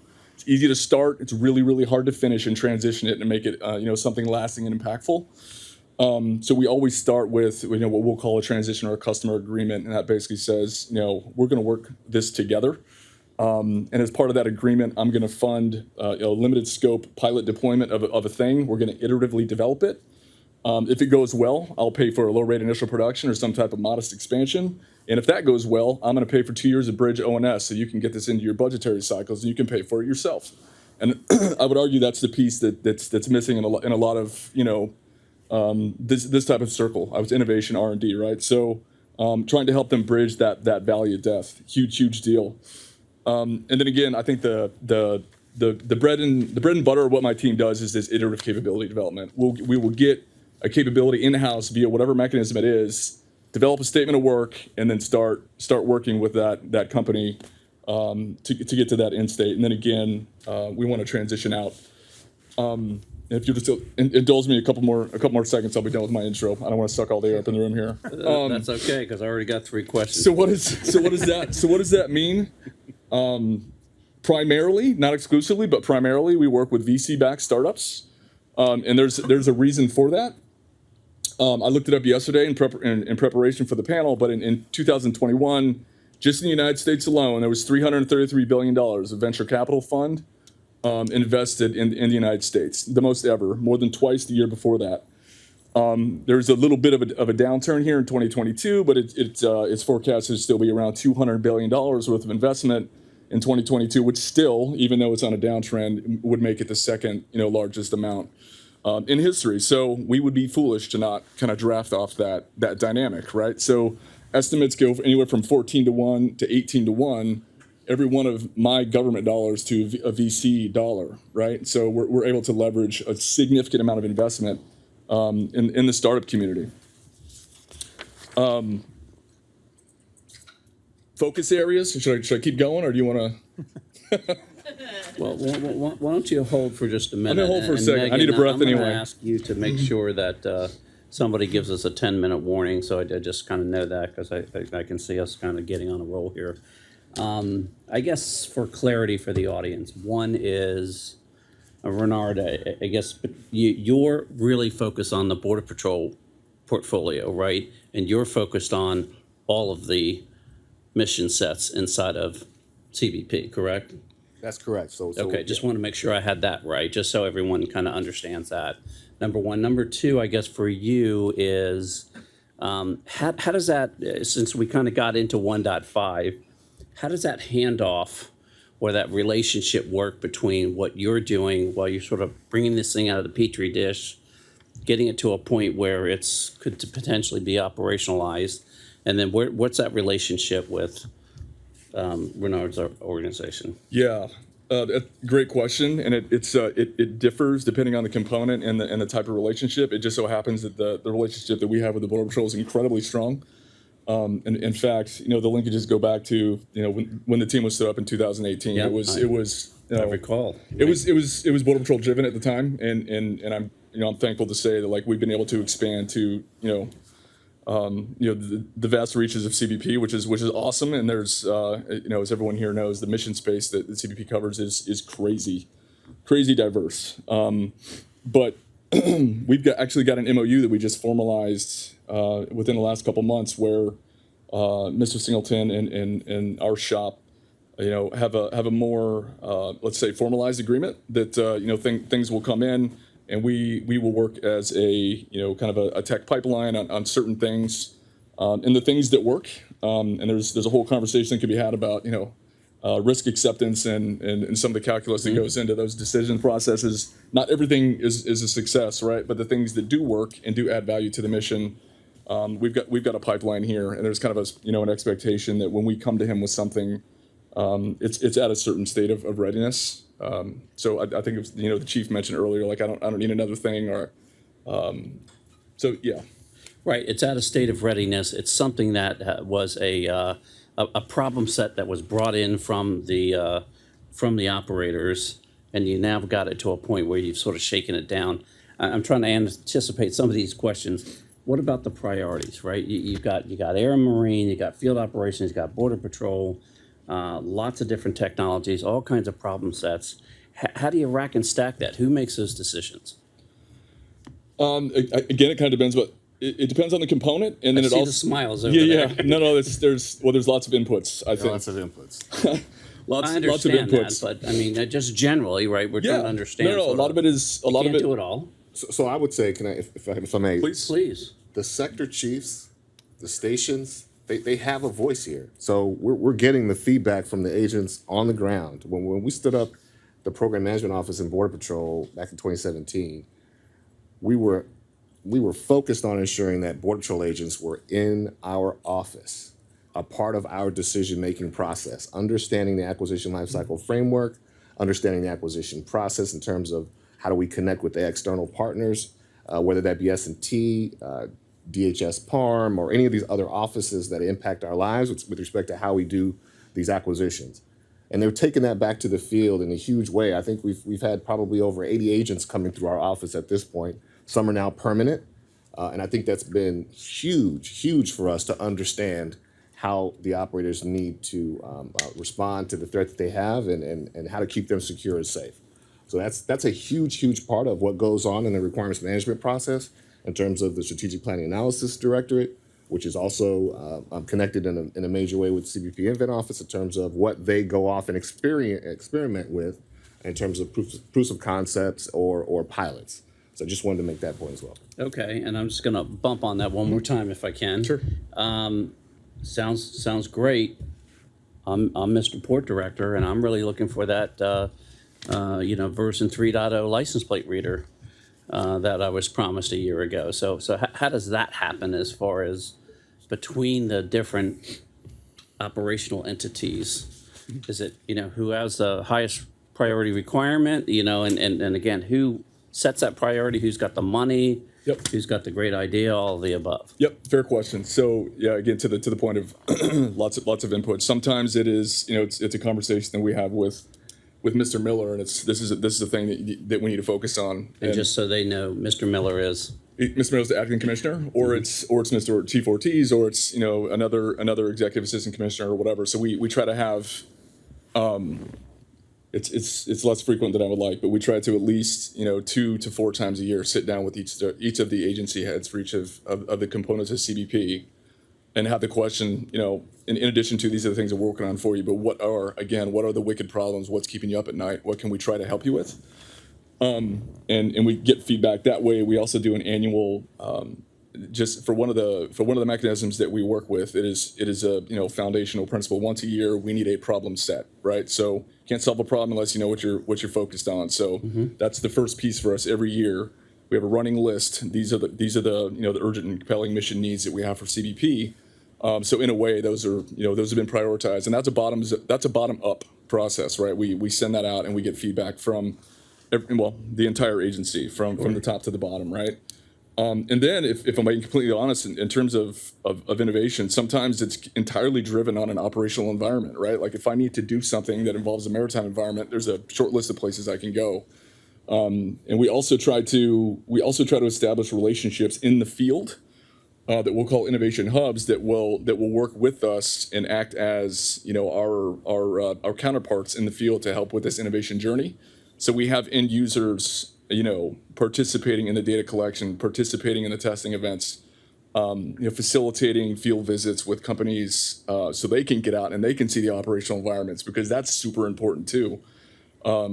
It's much easier to solve the problem if you can see it and smell it and taste it than it is to hear about it, right? So that's another core principle. And then back to the prioritization piece, each component kind of has their own apparatus of how they will adjudicate those decisions, and we try to insert ourselves where we need, so the appropriate governance is there, the appropriate folks know about the things that we're doing. But it's often because it is a limited scope pilot, sometimes we need to go where a certain condition exists to do the innovation, to do the pilot. But we also try to pair that up with where are you hurting, if there's a way that we can be economical with the innovation effort with an operational requirement or need of something bad that's going on, then we try to do that as well. Hopefully that makes sense. Yeah, for sure. All right, we're going to start with you first on this one, and then we're going to kind of break it out into our industry experts here, because there's no question that they're doing a lot of this type of stuff. And when I'm talking about stuff, I'm talking about sort of wearables, right? The individual on the ground, whether in a warehouse or on an X, et cetera, et cetera. And let's just talk about, where are we on the conversions of this technology, sort of onto the belt, onto the officer, and sort of rationalizing some of that. Are we stacking more on it? Is the belt getting heavy? Is it getting more simple? What's the sort of demand signal coming in from the officers? Two answers for you on that. So one, many of you in this room have commented on our Consolidated Tower and Surveillance Equipment RFP, and do certainly appreciate you all doing that. I think it's a stronger RFP as a result. Hopefully we'll get it out here fairly soon. But I want to flag in that request for proposal is an associate contract agreement clause. And so that's going to be like the first time we have, this clause in a contract that says, hey, look, we want you to work with other vendors. I meet with a lot of you, and I love the meetings we have, and I learn, and I ask you how we look as an organization, and I do appreciate the feedback, and I want to keep doing that. Problem is, I'm only meeting with one of you. I'm only meeting with one company, or you and your sub, and I need to be able to sit in a room with more of you who are providing this capability to us. So that's one answer to the question with respect to how are we going to integrate these systems together. So that's one. So the second is the work that Sunil talked about, where we're taking small bites at this apple, not trying to boil the ocean. We don't believe there's a unicorn solution for all of these things being integrated. And we have to take small steps and take certain sensors to figure out how we can make this work. So I'm not IT, and no one in my office is IT. We're pretty smart folks, but we can break things if we're not careful. And so we want IT on the team with us working hard. And I think the strength of our organization right now is certainly reflected in a lot of the comments you heard from Sunil. Our ability to get the teams together and work really, really closely on how we're moving this data. We're spent probably a full week there in New Orleans talking about just this topic in terms of the different enforcement systems from unified processing, common operating picture, and our beacon solution, tying all these things together. How do we do that carefully, and getting off site and having that conversation is part of that. So I can't wish you to be working together so I can put it in a contract. And B, we're going to be working with our IT folks to bring it all together. Appreciate that. Let me scan the audience for any questions before I get into the next round here. Scanning. Here's one. So, Jeremy, you mentioned wicked problems. So Hang on a second. We're going to get a microphone over there. Luke, you surprised me. Sorry. So, Jeremy, you mentioned some of the wicked problems list and the things that you're keeping on. So what are some of the top ones on that list? Oh boy. So some of the themes I think that have already been spoken to this morning have come up. The ability to communicate as a Border Patrol agent. It is truly it is amazing that in this day and age there are areas where Job one. Can't communicate on a radio, can't communicate on a phone, can't communicate. It is a significant officer safety issue.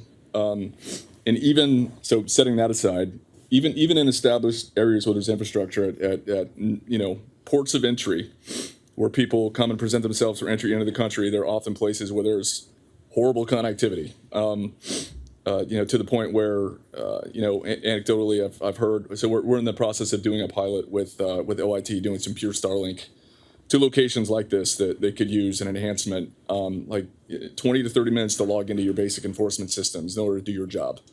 So last mile comms in some of those environments, wicked problem.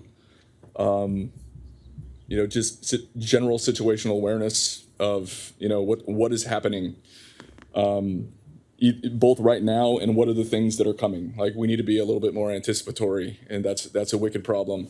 In the trade mission, it's, point of origin analysis, are there things out there that could help us identify that it's, an item has come from a specific region in China where there's forced labor? That's been a focus the last year. I could go on and on. There are problems. There are many, but for a person like me, that means Just opportunity. give us an Air and Marine one too, since you gave us the other two. So top one at Air and Marine. Well, it's the same thing, right? That I don't want to presume what happened with the shooting a couple weeks ago, but situational awareness and understanding where you are in time and space, and having other people that have guns know where you are. Maybe an outcome is different, or I don't know, but comms are horrible for those guys. You get out on the water, it's the same thing, unless there's a boat, within direct range of your land mobile radio. You can't talk. So it would not surprise me to I don't want to speculate. Right. We're going to get into some of this LEO in a minute, but I want to ask. But maritime domain awareness is a big one too. You're asking about AMO. That's not even an AMO specific problem. Mm-hmm. And MDA is a big deal. Yeah, big problem set. going to ask our industry partners to weigh in here. We have two global superpowers here that, while they're not VCs, they work with a lot of VCs, and a lot of times they actually end up buying some of these companies. You all have seen, and I know you all have deployed a lot of capabilities, technology convergence, et cetera, and a lot of different types of form factors, a lot of different use cases. I'll start with GDIT. Just fire away. Sure. Yeah, Luke, thank you. Great point. And when you look at GDIT, we're part of a broader family, the GD companies. So, we're also exploring what the GD mission systems, GD land systems are doing for similar environments, like a DoD DIL environment where you're deployed very quickly into a remote location where you've got to stand up comms where there are no comms. You may or may not have satellite availability. So we've started an investment where we've got 5G and edge convergence. So you need that edge computing, but as we've heard today from the panelists, if you don't have that communications back, it does you no good. So being able to partner with Dell, for instance, on this, and T-Mobile and others, to be able to create a solution in a box that now gives you edge compute along with mesh network capability that you can rapidly deploy, tie into a backhaul. When we look at those solutions, for instance, in a DoD environment, the Army faces similar challenges, on a regular basis. Dell, same question. Yeah, first I need to just thank everyone for the privilege of being here. So a little background, Renard and I first started working together when I was on the other side of the fence, when I was in Interior. And I was the architect and the director of DOI's Drones for Good program. And we were attempting to pay it forward, and what a great program we have now. And it's just a real privilege to be here. And the reason I bring that up is because a lot of the contributors to our success in our drone program was leveraging industry, from startups to the big companies like Dell and GDIT. And I'm just so privileged to be here now to continue to help. And yeah, it's all about teaming. And we've been teaming with small companies. We have an OEM group that's looking at the really small companies and how we can help boost them up and let them play in this world and give them the exposure, as well as with our full-scale integrators to be involved in providing these solutions. And having been an operator not only at DOI but in the Navy for a career, I have a real sense for what Jeremy is talking about, getting it out there, getting it in the hands of the operators so they can try it out and tell us how to make it better.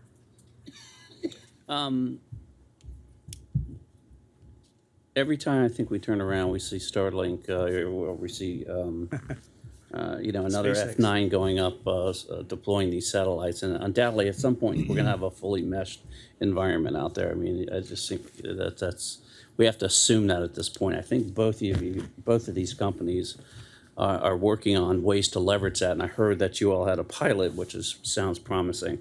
Let's talk about that for a minute and just make the assumption, and I think it's a fair one, that capability is going to be out there and available. What does that do for us? Does that unlock some capability, break through some of these requirements that we just haven't been able to solve? I think as it becomes more available, Luke, and we get more consumption, that'll help drive the cost down. One of the bigger challenges, when you look at this is also spectrum on the other side of it. Even when we talk about 5G, spectrum management, prioritization in some of the remote areas, less of a challenge, but then how do we prioritize to make sure that the agent on the border has the right amount of bandwidth available while there are others fighting for that. So I think that's going to be something that continues to evolve, whether we talk about small sat or 5G, making sure we get that right prioritization on comms throughout that environment. Is it you all that's doing the pilot, or is it, okay, so Joint. Okay, tell us a little bit about that pilot. What's the expectation there?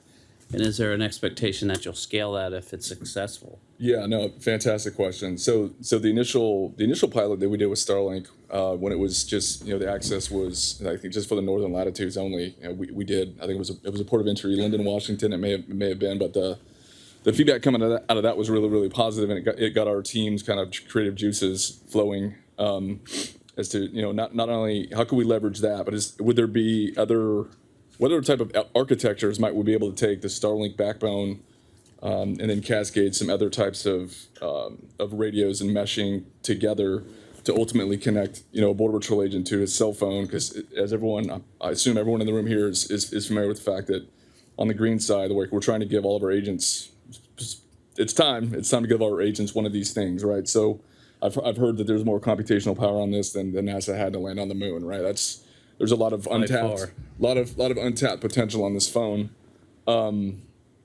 So all of our agents are going to have the team awareness kit, situational, geospatial, situational awareness, shared situational awareness, right? So I know where I am in time and space. I know where red is in time and space. I know where other things are in time and space. Game changer.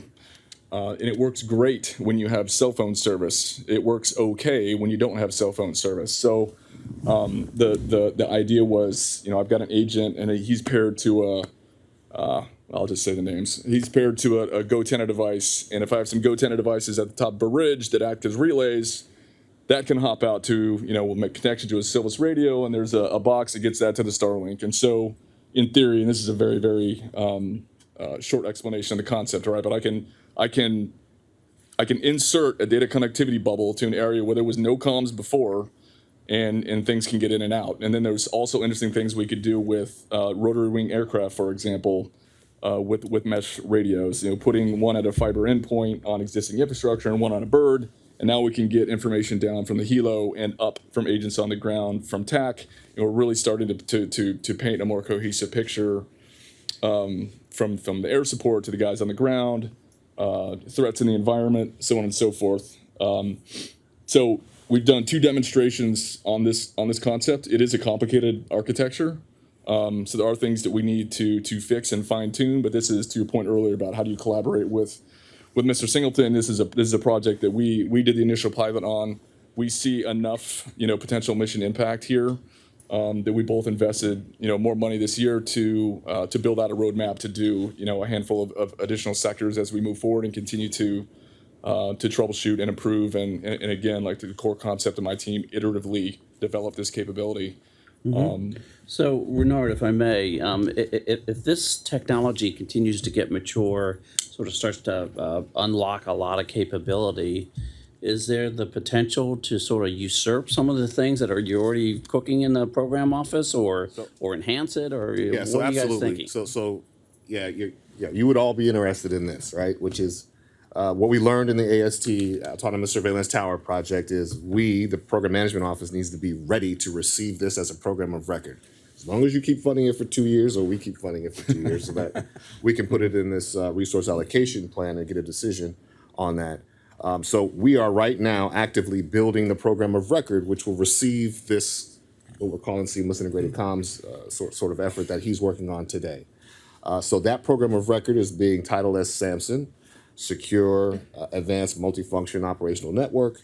The team is building all of the necessary acquisition documents, which, as many of you know, take quite a while to get done and go through the process. And so we are prepared to focus on voice, video, and data long-term in this program of record we're trying to establish. We don't think that there's a unicorn solution out there, which is why we're looking for these kinds of opportunities to test and build. And then we think once that happens and it's gotten the momentum it needs across the different sectors that don't have comms, we'll be able to wrap it into a program of record and continue to build on that. Also pointing out the fact that investing in this is great, but we have to look at the logistics of all of the things we're doing as well.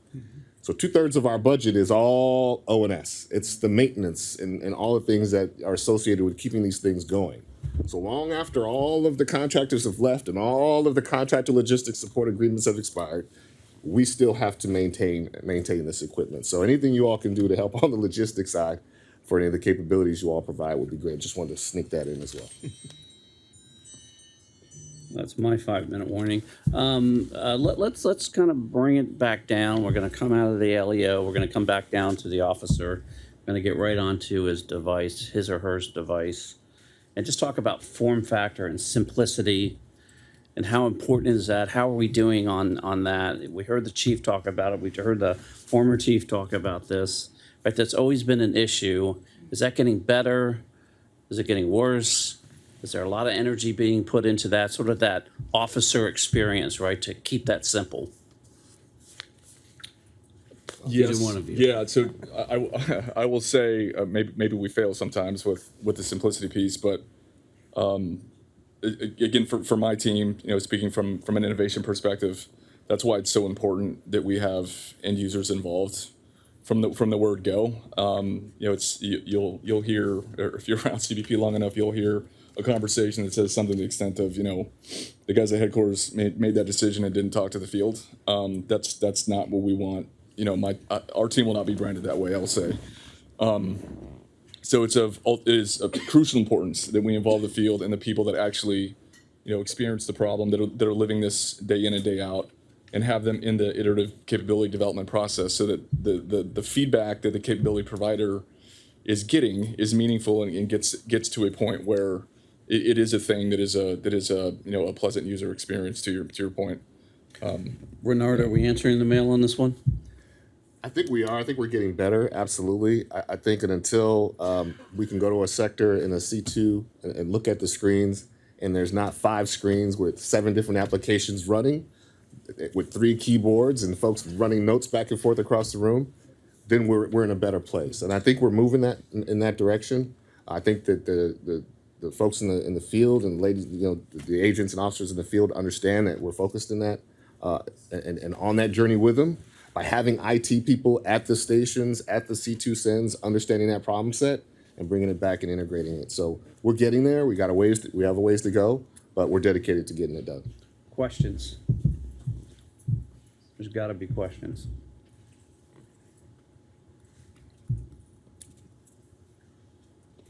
No questions? Okay.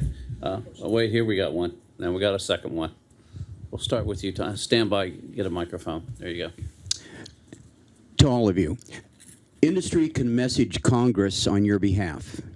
And if we set up, as you just said, an ongoing dialogue, we can help in the communication, because it's difficult enough, as we all know, for you to get funding, especially when 66% of it's going to O&M. I'm sorry, that doesn't leave a lot for the development for mission delivery. So that would be one thing I'd highly encourage, because the funding is going to control how much success we deliver to the operators. So your thoughts on that? I'm going to speak for them and say, yes, I think please. they will take all the help they can get. But they can't say that, but I can. All right, we have another question here. Good afternoon. Thanks for your time. Going to get the microphone there. Good afternoon, and thanks again for your time today. This is Orlando Carrasco from Leidos. So I guess it's a two-part question, especially from the innovation perspective. Can you explain a little more about what is the whole cycle of from something that is being piloted or tested, how you find those companies, how do you work with them, how you fund that, or is somebody coming with their own funding to do the research? And how does that go all the way to the field? Is that like you help find the customers? Do they already have one? Do you help with the procurement? How the whole cycle goes into actually to the hands of the agents? Yeah.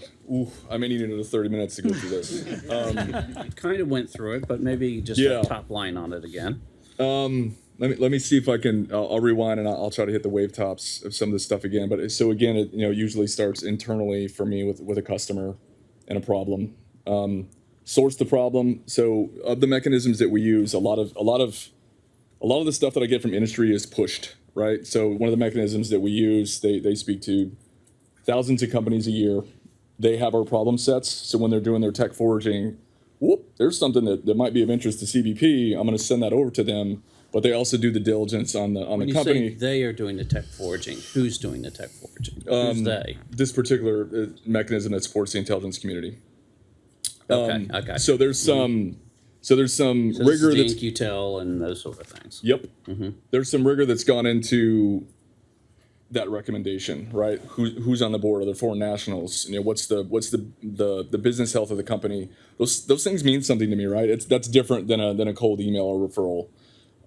So that's a large part of it.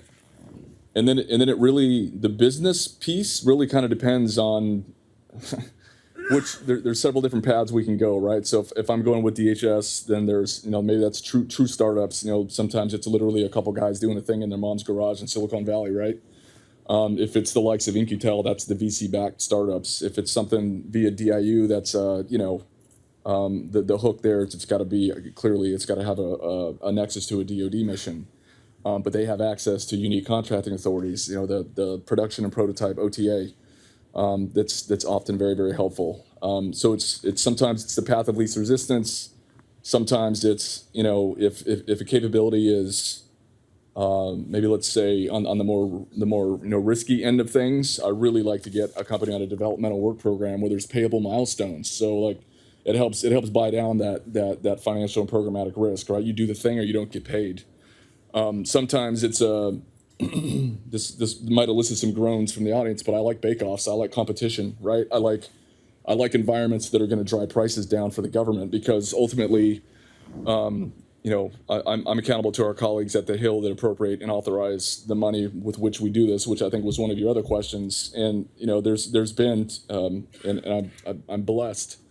We are blessed. CBP. We've had a little carve out for innovative technology in our appropriations bills that have allowed us to do this innovation work. So it's generally funded out of that money.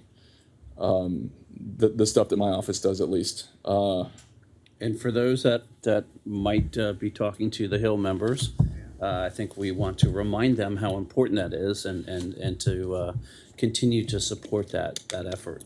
Again, I think I can get away with. Is that helpful, sir? Yes. Did I miss any piece of it? What's just the last part? How do you help those companies helping you do this research of coming up with a new solution, go actually all the way to the field, be able to have a program contract with some part of CBP where they. Yeah, no, that's yeah. I'll take it first, and then so. It depends on the mechanism. Sometimes there's a path to procurement. Sometimes there isn't. We always think with the end in mind. So again, part of our transition strategy. If I come to Mr. Singleton with something at the end of the day, I want to have a contract with pop and ceiling on it. So all that he needs to do is execute task orders. That's it. So that's the ideal outcome, right? We have matured a capability to a point where it meets an urgent, compelling need, and I have a contract with pop and ceiling. Here you go, sir. So that's an ideal transition for me. When we get indications early on in this kind of, I'll call it like an innovation life cycle, whatever, that hey, this looks good. Like this, we might have something here. We start having the conversations about what is the right procurement strategy to potentially scale. We have those conversations early. So that we're not in a bad position when the time comes. And or if I may, I mean, you heard it just a moment ago. Thank you. Right, you're examining some technology. You're doing some pilots and proof of concepts. It's looking promising, and I think Renaud, you can speak up here. Hey, I think we're at a point where we're getting ready to start cutting a program of record here, and that's going to start that acquisition cycle. And that may take the form of, I don't know, National Defense Authorization Act, Section 880, right? Shark Tank, we'll just put a couple proposals in and we can keep it moving that way. It may look like an interagency agreement with DoD because they have access to the tech, and so we'll just do an Economy Act agreement and go and get it that way. Or maybe a direct, right? Based on, it's a patented tech, nobody else has it, and it's just the whiz bang that we need. And so we'll work with our procurement shop to figure out what the best path is that doesn't violate the FAR, competition and contracting acts or anything of that nature. And so we're always looking at. If I may, CBP over the last few years has been given a lot of sophisticated procurement authorities that you all are really starting to pull those levers. One last question before we get the hook. top lesson learned from both of you so far as you're looking to deploy these capabilities? Something that the audience ought to be thinking about. We're going to start with you. Top lesson learned that that you'd like to impart some wisdom, and maybe there's an ask out there. I think the lesson is for me and our team is to continue to dialogue with industry. I don't think we can do it without you. I think there's a lot of folks who may shy away from wanting to have conversations with you, but I think we enjoy sort of an open relationship with industry as much as we can. And so I think just continue to work with us. We're maturing as an organization. We want to take the advantage of the things that you have to offer. I would just say we will never outsource our intent, right? So just bear with us as we try to craft that. And I feel like we owe you a little bit more information about what our intent is. And so to wrap it up is, we're trying to work on sort of a roadmap that we can share with industry that says, here's where we're headed as an organization in terms of technologies and the things that we're interested in, that you can use as a way to map where you want to go in terms of supporting our mission. So hopefully that helps. Thank you. Rob, top lesson learned out of GDIT as you're looking at, technology convergence, technology innovation. Sure. I think the biggest lesson learned for us is to always make sure we're listening to our customers about their greatest challenges. We've clearly heard from Chief Ortiz and others that he needs more agents in the field. So any solution we deliver has to make sure that we're keeping those agents in the field focused on their mission and enabling the mission, not requiring more time and effort to maintain those solutions. Thank you, Mark. Yeah, Dell. to reiterate. Same question. Yeah, what Rob said, having been a customer, listen to the customer, listen to the customer, listen to the customer. I think the one thing I've realized coming to this side of the fence is that everyone is doing this. They're generating much more data in the commercial sector and the state, local, private sector. So how do we leverage that to support missions like CBP and things like federated learning and analytics anywhere? And so I think that's, we didn't get to talk about some of those things, but I think being able to absorb and ingest and leverage that data. So thinking a little bit bigger picture than just the federal sphere and where we can get help is my big takeaway. Amen. Jeremy, take us home. Will do, sir. So I did a talk not too long ago, and it had a slide about building a culture of innovation. As the innovation guy, like this is what I have to go out with, right? So there's a few bullets here that I would just stomp on. And this is really like inwardly looking for us, but maybe also kind of informative for industry. But when I speak to people about innovation, there's a short list of things that I like to harp on. First and foremost is executive advocacy and support. So if you have some folks that work for you that you're empowering to do innovation work, you absolutely have to give them the top cover. They have to have it, right? And that goes part and parcel with empowering people. So if you want some people, on your team or in your agency to do things innovative, you need to empower and support them. Again, those two go hand in hand.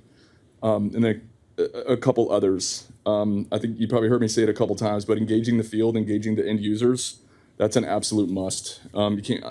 I suppose you could innovate in a vacuum, but I wouldn't recommend it. The things that we've done well, that worked out well, it involved the field. It involved end users. I can't emphasize that enough. I have a bullet here. This is really more inwardly forcing, but it says fight red tape, right?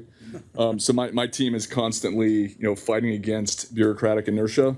And the message for my team is, we do that with the utmost professionalism, humility, and honesty. And that includes, working with industry as well. But that's a big deal. And then I'll end on this one point. I don't think we really spoke about this yet. But this is a key piece of innovation, and this is really I've added this to my messaging in lots of different venues. But the concept of risk acceptance and noble failure is huge, right? So I would never advocate to anyone that it's okay to fail your core mission. But in the terms of innovation itself, it's okay to fail. In fact, if you're not failing enough, you're probably not being innovative. So I asked a VC that I respect recently, and I'll leave with this. But I asked him, like, when you look at your portfolio, like, what is the calculus that goes through your head there? Because, coming from the government, I think we tend to look at things through a budgetary lens, and looking at things through an investment lens is a completely different thing. So he told me, of all the horses that I bet on, right, all the things that I choose to invest in, as many as half of them are going to fail, but 10% of them make 80% of my money. And so, it occurred to me that, over the 4 or 5 years that we've been doing innovation work, that's about right. Once a year we would do a thing that would have, meaningful and more lasting operational impact. And I just found that really, really compelling. So, allow your people to fail. It's okay. If you truly want to innovate, you have to. I'll end with that. Well, I'm going to end with, I want to thank all of you and have a happy holiday. And two things. One, thank you all for fighting the good fight. And lastly, I can't resist. If you have not tried federal service, I urge you to consider it. You heard the chief talk about he needs several thousand people standing there out there on the X fighting the fight in the field. They also need really good people in these programs to make sure those operators get everything they need. So I would urge every one of you to take the time over the holidays to really strongly consider that. You will never regret doing that. All right, with that, thank you. Thank you. I am delighted to welcome to the stage Mr. Todd Owen. He is the former Executive Assistant Commissioner for Field Operations at CBP, and he is currently president of the Cross-Border Advisory Network. And Mr. Owen today is going to be joined by our current Executive Assistant Commissioner for Field Operations, Mr. Pete Flores, and Mr. Bogdan Frusina, who is the founder of DeGero. And we very much look forward to this conversation today about how technology is transforming CBP's cargo and trade missions. And we will reserve a couple minutes for a question at the end from the audience. So if you have a question, get that prepared to go. And Mr. Owen, I will turn it over to you. Great. Okay. Well, thank you, Megan. Good afternoon, everybody. It's a pleasure to be here. And I would just like to thank the Homeland Security and Defense Forum and Mr. Aguilar for the invitation to host and moderate this panel. Very excited to be here this afternoon. We're going to be changing gears a little bit and talking more about the ports of entry and some of the transformative technology that's being used to help secure the border at those 328 ports of entry. The title, of course, is Technology Enhancing CBP's Cargo and Trade Mission, and we will have a few minutes for questions towards the end. Joining us today, again, is the founder of DeGero, a global critical connectivity company. Bogdan Frusina understood that relying on a single connection for situational awareness, critical communications, and emergency response leaves you vulnerable. So over the past decade, DeGero has developed innovative products and solutions that deliver reliable and secure connectivity anywhere. So thank you, Bogdan, for joining us. And Mr. Pete Flores, immediately to my left, is the Executive Assistant Commissioner for the Office of Field Operations, the largest operational component within CBP, with over 31,000 uniformed and non-uniformed officers deployed at the 328 ports of entry, executing on the counterterrorism, anti-narcotics, trade enforcement, agriculture, trade and travel missions. So Pete has quite a bit on his hands. So thank you for Pete for being here today. And just as we set the stage for the environment that they operate within the ports of entry, just to give everyone an idea on the challenges that are faced, in a typical day, 1.1 million legal border crossers through the ports of entry. So that's about 350,000 through the airports, about 700,000 by land, and about 78,000 by sea. So 1.1 million a day legally entering through the ports of entry. About 285,000 passenger vehicles and 81,000 trucks, maritime containers, and rail cars cross our border every day. And one of the greatest challenges that the agency is facing is 2.4 million small parcels every single day as a result of the growth of e-commerce. So that's entering through the international mail facilities and the express courier facilities. Every one of these crossings, whether it's a person, a conveyance, or a cargo shipment, is a potential pathway for something bad or someone bad to enter the country. And it's Mr. Flores' job to make sure that doesn't happen. I'm starting to think, why did I take this job right now? Yeah, and that's the same question I asked when I stepped into it. So Pete, let's start with that. So you're in this role now for almost a year. and you understand the incredible volumes that you're dealing with. How do you apply risk management towards the scope that you see every day? Yeah, so thanks for that. So as mentioned, right, we have quite a diverse operation in what we're dealing with in regards to just volume, whether legitimate trade and travel, plus everything else that we're anticipating or inspecting that shouldn't be coming into the country for one reason or another. So CBP, very particular Office of Field Operations, we have a layered approach to risk management, right, on how we do that. So we really talk about advanced data, talk about intelligence, talk about targeting and screening, compliance and enforcement, and really get down to whether inspection and release on how we manage our operations. And the methodology that we have in utilizing every one of those prongs for us allows us to do that in all our operational environments, whether we're talking at a land border or a seaport, at an airport, cargo for rail or truck or express, whether we're doing that inside the United States or we're doing it outside the United States at, for instance, pre-clearance or our container security initiative or our immigration advisory program or our joint security program, and those type of pieces that we have in the United States and outside the United States, putting all that information together becomes important to us. And then what do we do with that information from a risk assessment approach? Obviously, the value of that information, the accuracy of that information, how timely that information means a lot on what our assessment is and how timely we can get through and make a risk assessment of that person, of that package, of that container, of that rail car as it's coming to the United States, as it's being loaded onto a vessel, as it's in flight, or it's arriving at our land borders, that person or thing arriving at our land borders. Depending on which environment, then we have different time frames in order to make that risk assessment. But the value of accuracy, the value of accurate information in a timely manner really allows us to handle the volumes you talked about, right? The 33 million trucks, vessels, containers or rail cars coming in, the 317 million travelers that come in or pedestrians that come in every year, right? The 86 million vehicles, passenger vehicles that come in a year. Just dealing with that type of volume requires us to really get to a point where we can count on information, where we can count on what our risk assessment is, on what those layers and approach are, the mechanism and targeting algorithms that we have in place, and then our officers to do the job. Once they have that information, they have that person in front of them, that piece of cargo in front of them, the ability to use that information, that risk assessment that was already done for them, then utilize their training and their knowledge on what happens next at the inspection point.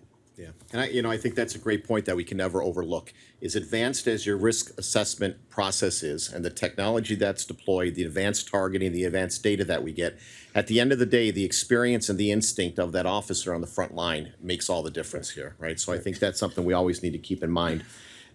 When you work through the risk assessment process and you decide an inspection is required, various ways to go about that. The agency has been using non-intrusive inspection equipment for almost 40 years now. It's clearly a critical force multiplier to the way we inspect cargo and continue to facilitate the free flow of trade. I've been gone now 2 years, and you can see how just in 2 short years, the technology continues to mature. The capabilities are greatly different than what they were a few short years ago, and that's allowed you some different approaches to how you could deploy that technology and alter your ConOps. Can you speak to that a little bit? Right. So as we really talk about advancement of technology, and that happens quite quickly on what technology looks like today as opposed to what it looked like tomorrow, and then provides us different opportunities on how we utilize that technology and how we embed that in the operational flow of how port operations work for us.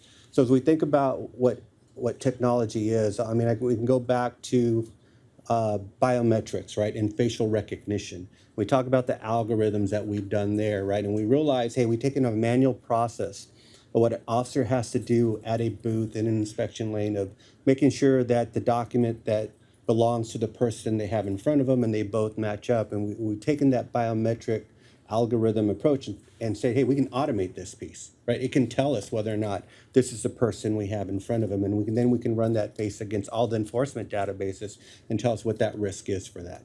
So as we think about what we're doing for NII and cargo, and as we put those pieces together, from creating an algorithm type of approach, right, a very manual process on review and scanning, that, and then how it works functionally for us. So I'll start there on how it works functionally for us from a technology approach. So as we talk about multi-energy portals and low energy portals, and we talk about high energy and radiation, we talk about all the type of equipment and technology that is out there, and how we then best utilize that based on the environment we're operating in, right? Do I have dense cargo arriving, right? Produce, frozen produce. Do I have not so dense? Is it a passenger vehicle or is it a commercial truck? How I determine, right, the best use of that technology for an efficient process that allows me to have some confidence on what we scanned and the image analysis on what happens. So, you know, back when it was the DFO, you were the EAC. Most of our technology was in our secondary environments, right? That's where we deployed our NII equipment. We put it in our secondary environments. So the only thing that we were scanning are those things that we felt needed to go to secondary. And that's the only universe that we really got that type of enforcement or scanning done there. So as we look at the new technology, right, how it's advanced, smaller scale, higher energies, multi-energies, what we can do about putting that prior to our inspection booths.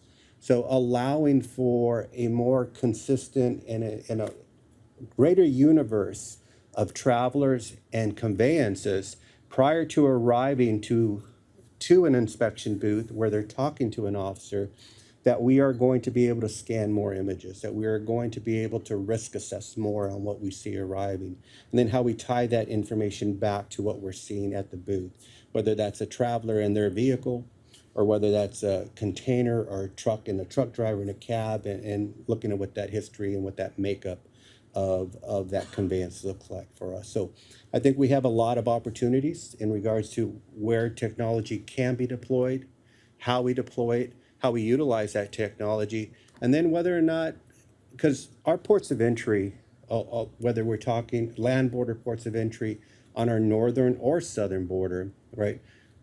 Geographically, there are a lot of challenges at many of our ports of entry. So at some locations, we'll have that opportunity to be able to forward lean and put those type of technologies in our pre-primary areas where it doesn't impact our current operations. It doesn't interfere with everything else that we have, all the other equipment that we're running. In other locations, we won't have that opportunity. And then how do we do that and to ensure that we're getting the best we can get from technology? So does it all go in secondary? Do we work with other countries? Canadian customs, Mexican customs, right? Do we work with them on where technology goes and sharing of images and being able to proactively work those type of measures? We do that today in rail on the southern border where we share images with our counterparts. So how do we then functionally, right, become a little bit more efficient from a security aspect, but from a process flow aspect of being able to ensure that we're meeting our security requirement along with our facilitation requirement. When it comes down to what our priorities are and what we want to accomplish, first is national security, first and foremost, right?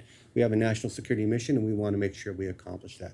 But we also have an economic security mission for us, and we want to make sure we accomplish that goal as well. And for us, they go hand in hand. Yeah, that's great, that's great. You know, you mentioned about with the advancements in technologies, you want to make sure all the opportunities are realized across your ports of entry. Clearly, some very large ports and metropolitan areas, not so much of an issue. But Bogdan, when we talk about the remoteness of some of these locations, you know, the Lukeville, Arizonas, you know, the Alcan, Alaska's out there, from your experience, how are those challenges being reduced through the technology of today, through the connectivity opportunities? Yeah, I mean, there's a couple of aspects to that, right? Technology advances extremely fast. We're talking about satellite, and that's been changing extremely rapidly. We're talking LEOs, MEOs, GEOs, different orbit level satellites. We're talking fiber that's being deployed at a 5G. Like, there's so much marketing out there about, look at all this connectivity. The reality is that the further you are out in a more denied environment you are, the more difficult it is to connect those places. And you cannot rely on a single type of technology usually for the reliability and the uptime. Because as we just talked about, there's 1.1 million passengers per day, entries per day. You cannot do that if you take 30 minutes per passenger. You can't. It's not possible. So you have to make real-time assessment, real-time acquisition. That means the data that's collected has to be sent to something that will help you make that decision immediately. Without that communication, the port of entry will significantly slow down. You will not be able to actually process all that. So, and this multitude of complexity of technology, it's expanding. It's not slowing down. Because you've got 5G, there's 3 flavors of it. You've got millimeter wave, mid-range, and you've got low frequency, like 600 megahertz, 700 megahertz spectrum.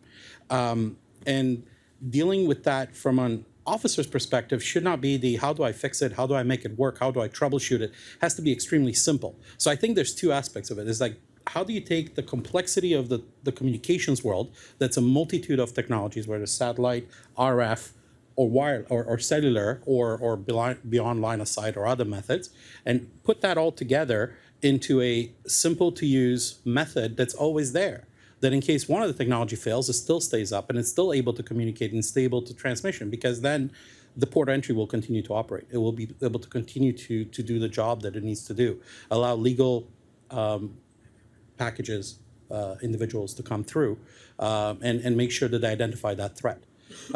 Because if we have our officers only depend on AI and AI is not connected, that's a challenge. Taking that human aspect, it's going to be very difficult. You cannot take it completely out, of course.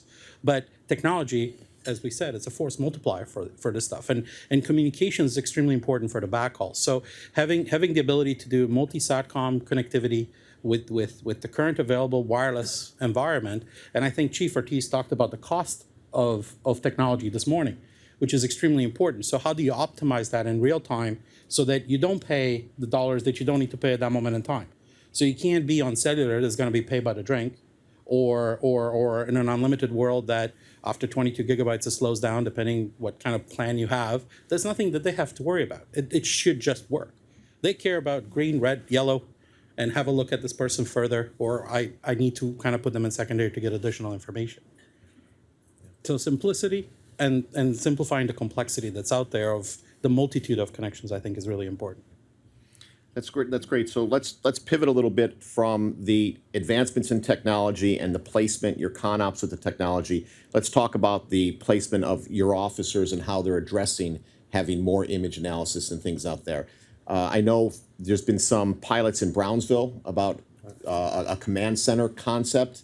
Can you give us kind of an update on how that's gone, if you've realized any efficiencies through that? Sure. So I'll just kind of echo some of the comments there just on reliability, right, on expectations. So for us at NCBP, and in particular OFO, right, when we talk, seconds matter for us. So when we're talking about passengers arriving, when we're talking about queries through enforcement databases from a security standpoint, from a national security standpoint, making sure that we're making our best assessment, right? Seconds matter, and the reliability of that information coming back to the officer that's doing that assessment, whether it's an officer in the booth or an officer in a command center, all those seconds matter. When we really talk about processing of individuals, right, when we're talking about conveyances, right, we have markers. How many seconds should it take an officer to process a trusted traveler person? How long should it take for a CT pack conveyance? How long should it take for just a general traffic person or somebody with RFI technology in a ready lane, right? We have markers and assessments on how we're doing that. And when you talk about busy locations, whether we're dealing with Express or 321s, or we're dealing with a port of entry like a San Isidro, where you have, 50,000 cars arriving every day, right? And we have 30 booths open.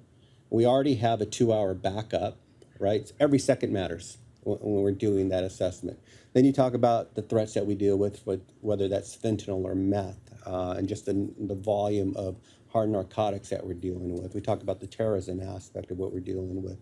So all that matters for us. So as we look to advance how we do things and where we can do that from, our ability to pull information to whatever location it is we need it becomes important. How rapid that information flow can get there.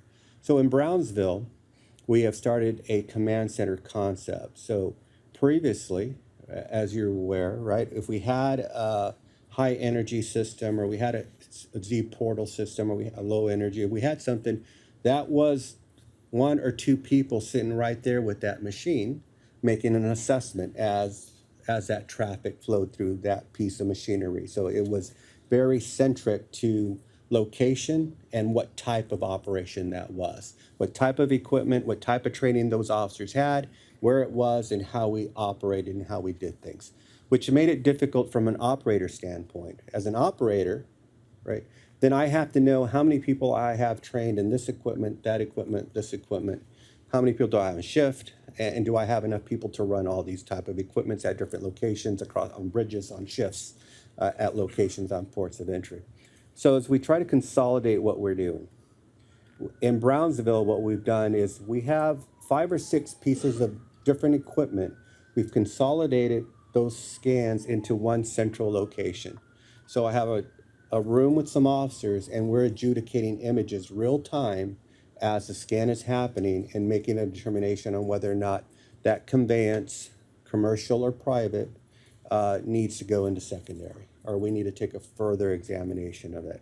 Now, the reliability of the systems and what we're doing and how we're doing that, right now it's working for us on kind of where we are. So now the question for us is, right, from a large scale piece, how much of this can we do? Right? Can I centralize every piece of equipment at a port of entry into one location? Could I centralize every port of entry into one location in the field office, right? And do that adjudication from there on what we're doing from a cargo side. And then how do I get that information to the officer on the ground that needs it in order to say, hey, we have an anomaly here. Here's what it looks like. Here's what you should be looking for, right? Whether you're using tablets or smartphones, and how we get those images to them for that recognition on where they should be looking based on what we know that anomaly to be. We've also, on a passenger side, started to also do that as well. So in Brownsville, right, we're looking at from a passenger standpoint where we've consolidated multiple ports of entry into one location, right? We've even consolidated a checkpoint into that review and consolidation. So we're bringing images from various locations, pulling it all together for our operators to have a review, look at it, adjudicate it, and then send that answer back real time. And as we think about what we want to do from a pre-primary perspective, right? So we're going to put this equipment out prior to the inspection booth. So depending on how far that piece of equipment is from our inspection booth, right, how many seconds or minutes do we have to adjudicate, right, that image before it gets to an inspection booth? How do I relay that information to that officer in that inspection booth in order for it to be released or be referred to secondary? So I think conceptually, right, based on where we are from a technology perspective, look into how we consolidate resources, how we use that type of technology in common viewer type perspective, where it doesn't matter to my officer I have behind that screen what type of equipment they're looking at. What it matters to them is the platform they're viewing that image on and making that a risk assessment there. Right. So Bogdan, in terms of that, in terms of different manufacturers, proprietary systems versus open architecture, your thoughts on that as to what best supports the end user? Well, I think it's really important to keep it open architecture as developers out there and manufacturers are building such equipment and be able to communicate with each other. You have to keep it to some sort of an open standard, but it has to be secured, encrypted, and able to be protected, because some of the data is very critical to be able to be transferred and be able to adjudicate in real time. One of the things that, again, it goes back to a very simple reliability of comms. Earlier today, I think we talked about AI/ML. AI/ML will start helping with this significantly, in the sense of if you watch an image, you can only watch that image for someone. You need a break. Your eyes will need a break after a certain amount of time, because as the human brain will evaluate that image, will not be able to detect the anomalies in that image all the time. They get tired. It's human nature. So as machines do not. So they can repeat and rinse the exact same thing over and over and over again. But again, it's more like how do you provide actionable intelligence to the officer in an open framework? With other words, some sort of open API around that, the ability to communicate back and forth, the ability to send that back in a reliable fashion so the officers can make the right decisions or the best possible decisions to adjudicate that environment. It's the volume is only going to go up, right? So therefore you have to deal with that. And in order to deal with that, you need to have manufacturers be able to communicate with each other. One of the things we just mentioned on this conversation was around technology lifetime. I think technology lifetime will be significantly longer if we operate in a open environment. The cost has to come into the total cost of ownership for the stuff has to come into the mix of it. And I think it's really, really important that decisions are done in a 5-year world, even though cell phones are being changed every 2 years. Because that's the world we're going in right now. Every 2 years, we got a new technology, a new communication device, a new everything. However, does everything really change? No. Some of the fundamental decisions are the exact same, except we may need more CPU, we may need more memory, we may need more GPU processing, we need more bandwidth. So these are all limited resources that we have to consider when we're deploying such systems, because it's not an infinite pot of money and the budgets are not going up at the same rate. I mean, we heard that this morning. So it's important to kind of manage that while also providing the money for industry to be able to manage all that stuff. But, right. And you touch on a good point. I mean, as more technology gets deployed in a pre-primary arena, much more drive-through scanning, much more images. Pete, your workforce is static at best, right? How are you going to keep up on that? Bogdan talked about AI and machine learning, the automatic threat recognition that we've talked about for years. Where is OFO in that regard? So I think in general, in the passenger type environment, right, we've come a lot further in that type of technology, right? So when we talk about the cargo environment, right, we're kind of learning to do this in the cargo environment. The different types of commodities, what we have, as we talk about what a commodity is, right, when we talk about advanced information, how good is that advanced information that we're getting on that commodity coming in? And then how do we then tie that to an image and what's it supposed to look like? And if it doesn't look like what it's supposed to look like, right, then how do we define what that is for our officers and get to an adjudication in order to allow that learning to work? I think for us, as we really increase what our scanning is going to be with the current budgets that we have and money that we do have for NII, right, we understand that the staffing we have today compared to the number of scans potentially we will be doing, right, we need a solution. Yeah. We need a solution on how we're going to adjudicate the number of scans and images that we anticipate that we're going to get to. So as we get to there, right, we're going to have some AI. We're going to have automated threat recognition for our officers as they attempt to adjudicate these images in seconds in all environments. So what we're planning to do as we go down this road, so beginning of next year, right, we do plan to have announced through beta.sam.gov, right, a proposal on an industry day. That's what we're planning to do. And in that announcement in that industry day, we will put our proposal out there and the requirements on kind of what we want to have done based on, and we're still developing the technical requirements, right? So we really talk about building what we call a sandbox, right?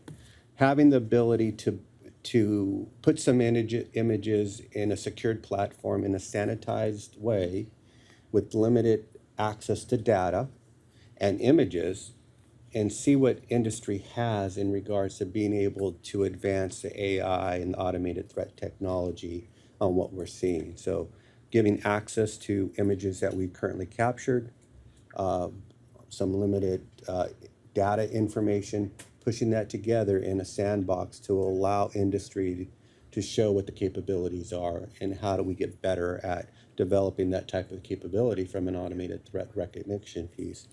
It's going to be important for us as we really expand what our bandwidth is. And as we really talk about adjudication, right, what we need to, that needs to happen prior to, again, as I talked about, prior to getting to the officers. I need some type of feedback to that officer in a booth prior to that shipment, that container, that truck, that person, that personal vehicle getting to that primary booth. So as we work through those, that's going to be an important aspect on how we do that. And then, you know, as we really talk long-term personnel and what that looks like, just who's doing all that adjudication for us and how do we handle that adjudication.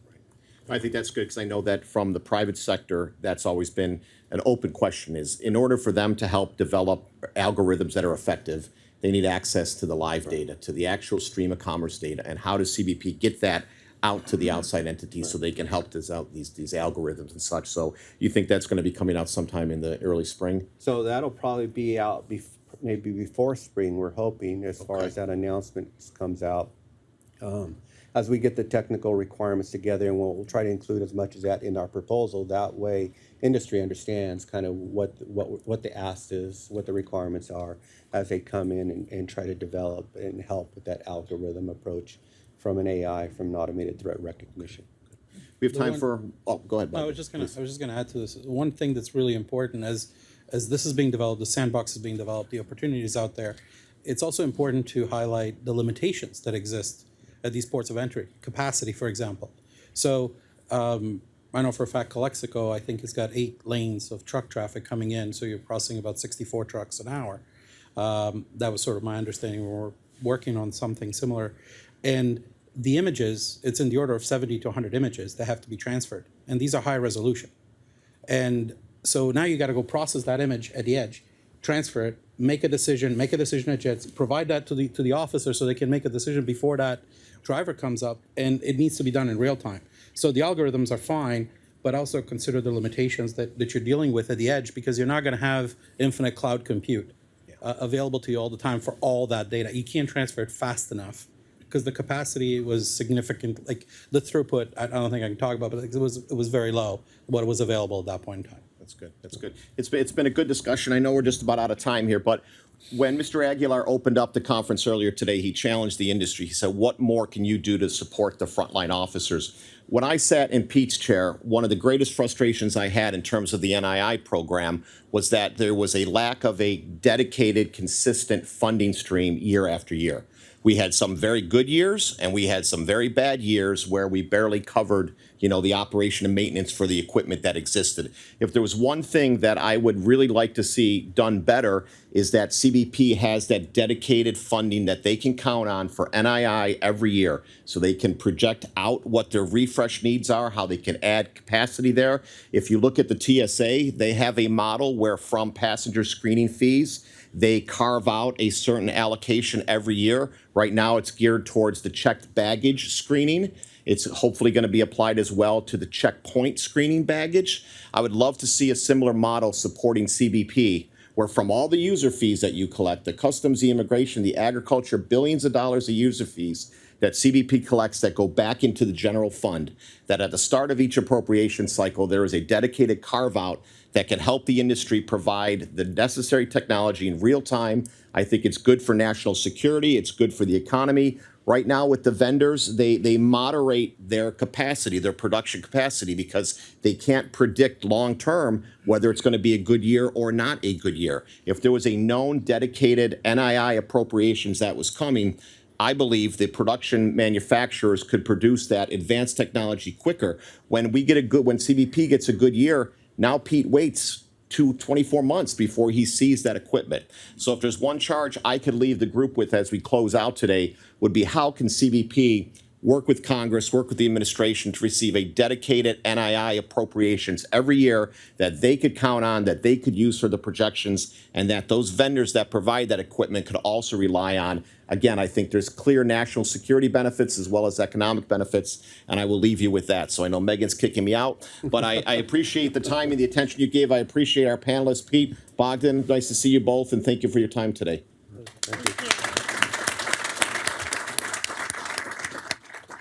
Thank you again to this tremendous group of panelists. Really appreciate the insights. And we are going to be switching gears a bit, and we're going to be discussing DHS screening at speed coming up next. So thanks again, gentlemen. And I'd like to welcome Ms. Patty Cogswell and her panelists to the stage. Ms. Cogswell is the former Deputy Administrator of the Transportation Security Administration, and she is currently a National Security Partner at Guidehouse. And joining her discussion, we have Mr. Neil Latta, who is the Assistant Administrator for the Office of Enrollment Services and Vetting Programs at TSA, Ms. Diane Sabatino, who is the Deputy Executive Assistant Commissioner for Field Operations at CBP, and Mr. Jonathan Album, who is the Federal Chief Technology Officer at ServiceNow. So Patty, I will let you take it from here. Thank you. Thank you very much, Megan. Great to see everybody. I know we are the sole thing standing between you and the reception. Believe me, we are aware of this. Okay. So first thing I would just like to say thank you to HSDF. Really appreciate the opportunity to talk about this important topic and see all these great people here today. The way I'm going to run the session, we're going to have a couple first questions for the audience, then we're going to have some questions for the panelists. Rather than me reading their bios, which you have, I will ask them to each briefly introduce themselves in their first question, but otherwise we'll go more towards actually talking rather than bios. I want to start out by giving an opportunity to Diane and Neil and tell us a little bit about the passenger screening activities, enhancements that are underway at CBP and TSA, and in particular the things that you're seeing that go right to improving the quality of the mission. And what excites you about that, and where do you think it's going? And Diane, if I could start with you. No, thank you so much, Patty. And Diane Sabatino, I've been with the federal government, starting with the Legacy Immigration Service back in 1998, so almost 25 years. The last two have been in my current position as the Deputy Executive Assistant Commissioner with Field Operations, working feels like the majority of my time on this very topic. Certainly what is exciting and what has been exciting about the last 2 years has been kind of the evolution, certainly. A lot of work before I came into my role by my predecessor, John Wagner, in building out a vision for the use of biometrics to answer the congressional mandate dating all the way back to 2002 for the biometric confirmation of all those arriving and departing from the U.S. But certainly over the last 2 years, we saw the accelerated deployment of simplified arrival for those international arriving passengers because of what we saw with respect to the pandemic, the need for that streamlined touchless environment. Still working diligently at the rollout for biometric exit. We're at about 32 airport locations with some significant milestones to accomplish before the end of 2025. To complete that transition in public-private partnership that we have with the airlines and the airport authorities. So we are making significant progress. Our first milestone this past October, we exceeded it, and we're looking to exceed our milestone by the end of this fiscal year. But I think what's also been really phenomenal the last 2 years, and again, starting before I got there with Wagner's vision, is the partnership with TSA. And the Traveler Verification Service, that's the cloud-based biometric matching service that was built by the Office of Information Technology in CBP. And what we've been able to do is offer identity as a service to our airline and airport stakeholders, and most importantly, I think, to the Transportation Security Administration, so that we can have that biometric identity verification at all points of the travel continuum. So looking certainly within the U.S. with our air carrier partners, from that curb to gate vision, and then certainly upon return with simplified arrival, but also looking to our international partners for biometric boarding from overseas, as well as tying in potentially baggage x-rays with that. And very similar to what the Executive Assistant Commissioner mentioned earlier, that integrated data package for the cargo environment, but kind of fashioning it the same way potentially in the air environment for passengers, leveraging all of the data that we have. Again, streamlining the inspection process and really giving our officers, our agriculture specialists, the opportunity, taking away that administrative burden from them and doing, and having them invest in what they do best, which is to speak to people. And I'm sure, turn it over to Neil. I think he's got quite a bit and a great partnership with TSA. Sure. Thanks, Diane. So Neil Latta, Assistant Administrator for Enrollment Services and Vetting Programs out of TSA. Our office was a new office. It was stood up in a reorganization back in 2018, really with the focus to enhance the enrollment, the vetting, and the credentialing process. So we manage many populations. One of the big ones, of course, is TSA PreCheck that we manage, and we're responsible for also other programs such as Transportation Workers Identification Credentials, TWIC, hazardous materials endorsement.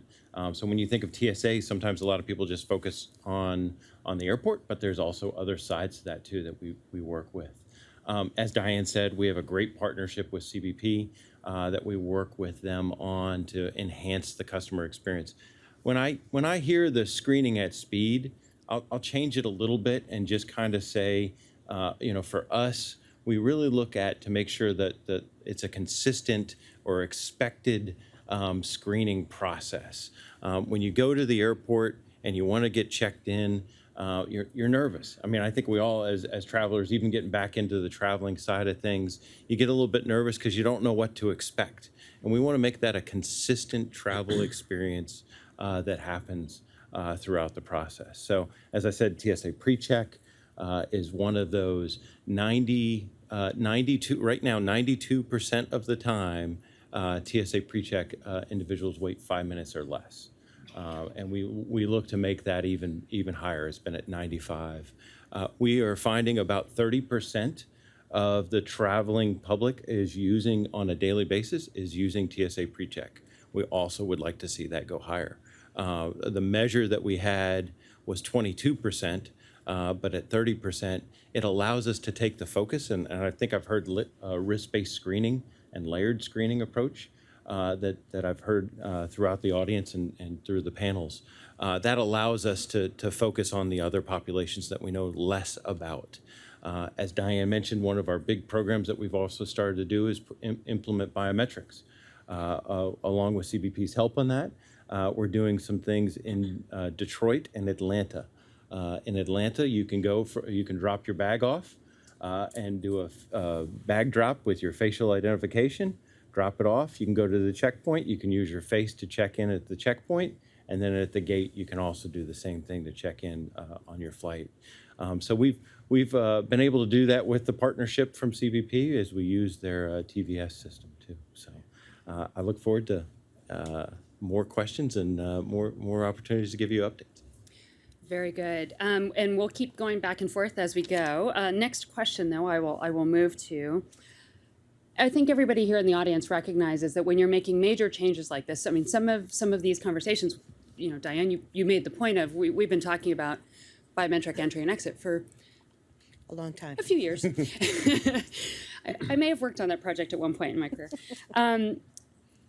Part of the reasons these can be quite difficult are things around not only buying the technology, and not only as Todd Owen just noted, consistent funding for buying the technology, but frankly what the architecture is, the information sharing posture, the rule set, and frankly the very large public interest in all of this and how it's done and the way to best do it. I would like to start with Jonathan, your thought on what is the most significant challenge and what have you seen in terms of good ways to meet it? Sure, that's a really great question. I'll introduce myself first. I'm supposed to do. So my name is Jonathan Albaum. I'm the Federal Chief Technology Officer for ServiceNow. Before joining ServiceNow, I worked in the federal government for a number of years. I was a Chief Information Officer at different agencies. and organizations at the Department of Agriculture and also GSA. And eventually I became the CIO for USDA. And so I come at this as a practitioner, but also I have an industry lens and work on a lot of different projects and different agencies right now. And I think anytime that we're implementing technologies, there's a high risk of failure, not necessarily because the technologies don't work, but we don't always plan our projects well, or we don't have the right governance or mechanisms around running a project so we get the value that's perceived out of it. And that can happen for a lot of reasons. You mentioned something like with biometrics, people are going to worry about privacy. So have we done the right kind of communication and socialization around this? When we're dealing with multiple agencies, have those agencies agreed to approaches or policies where we might have conflict? I have a lot of experiences within the Department of Agriculture where we try to normalize the way we collected information in different sub-agencies. We couldn't agree on basic data definitions, right? You know, how many versions of corn are there? There's a lot of versions of corn. You can't agree on corn, you're not going to agree on biometrics. So, I mean, there are things that you have to work out, ideally before you acquire technology, before you begin these projects, because if you're trying to figure it out after you've made these acquisitions, you're going to be having a very long project life cycle. You're not going to see value. People are going to get anxious, and those things tend to scuttle projects over time. So I think that planning and the change management, the socialization of these projects, we have to really work these things out. Now, the good news is you don't necessarily need a lot of funding to do those things. You need time and patience, but we can do those things as we're working on long-term funding approaches, as we're working with Congress and other ways to get the money. And I wish that as we entered these very large, complicated projects, we were very thoughtful about how we accomplish the whole thing, not just the technology acquisition or implementation, because if done in a vacuum, those things tend to work pretty well. Right? You know, we might be implementing new technology, so maybe we'll have to overcome some challenges. But that's never as hard as the people aspect of it. So I think that we have to sort of refocus on how we try and do these big things. Start with the hard stuff first, and that's the people and the policy and the process. I'll open it up to Diane and Neil. Would you like to add to that? Sure, certainly. I think with respect to some of the challenges related to privacy, I think, facial biometrics often gets, or facial recognition often gets intertwined or conflated with the concept of surveillance. And really important, and certainly appreciate the industry's help in kind of messaging the distinction between the business use cases that we have, certainly for CBP and TSA, with identity verification at a time and a place when an individual would normally expect to present themselves for verification, but really important for us to ensure that, and it was, certainly the privacy and the data security wasn't an afterthought. They were baked in from the beginning, of the entry-exit program, and making sure that we are as transparent as possible. And look, we're never going to convince everyone across kind of the spectrum of privacy advocacy groups, but it is really important to hear their concerns, and we often try to engage and discuss, specifically what those concerns are, to really demystify, what our business use case is. It's really important through the privacy impact assessments that we've done with DHS that are published, on the websites. How are we using the information? What do we do with the information once we collect it? How do we transfer it? How do we store it? How is it ultimately, and when is it ultimately deleted? All things that are really important to note. Again, going back to that distinction in how and why we are using it, and being as forthcoming about that as possible.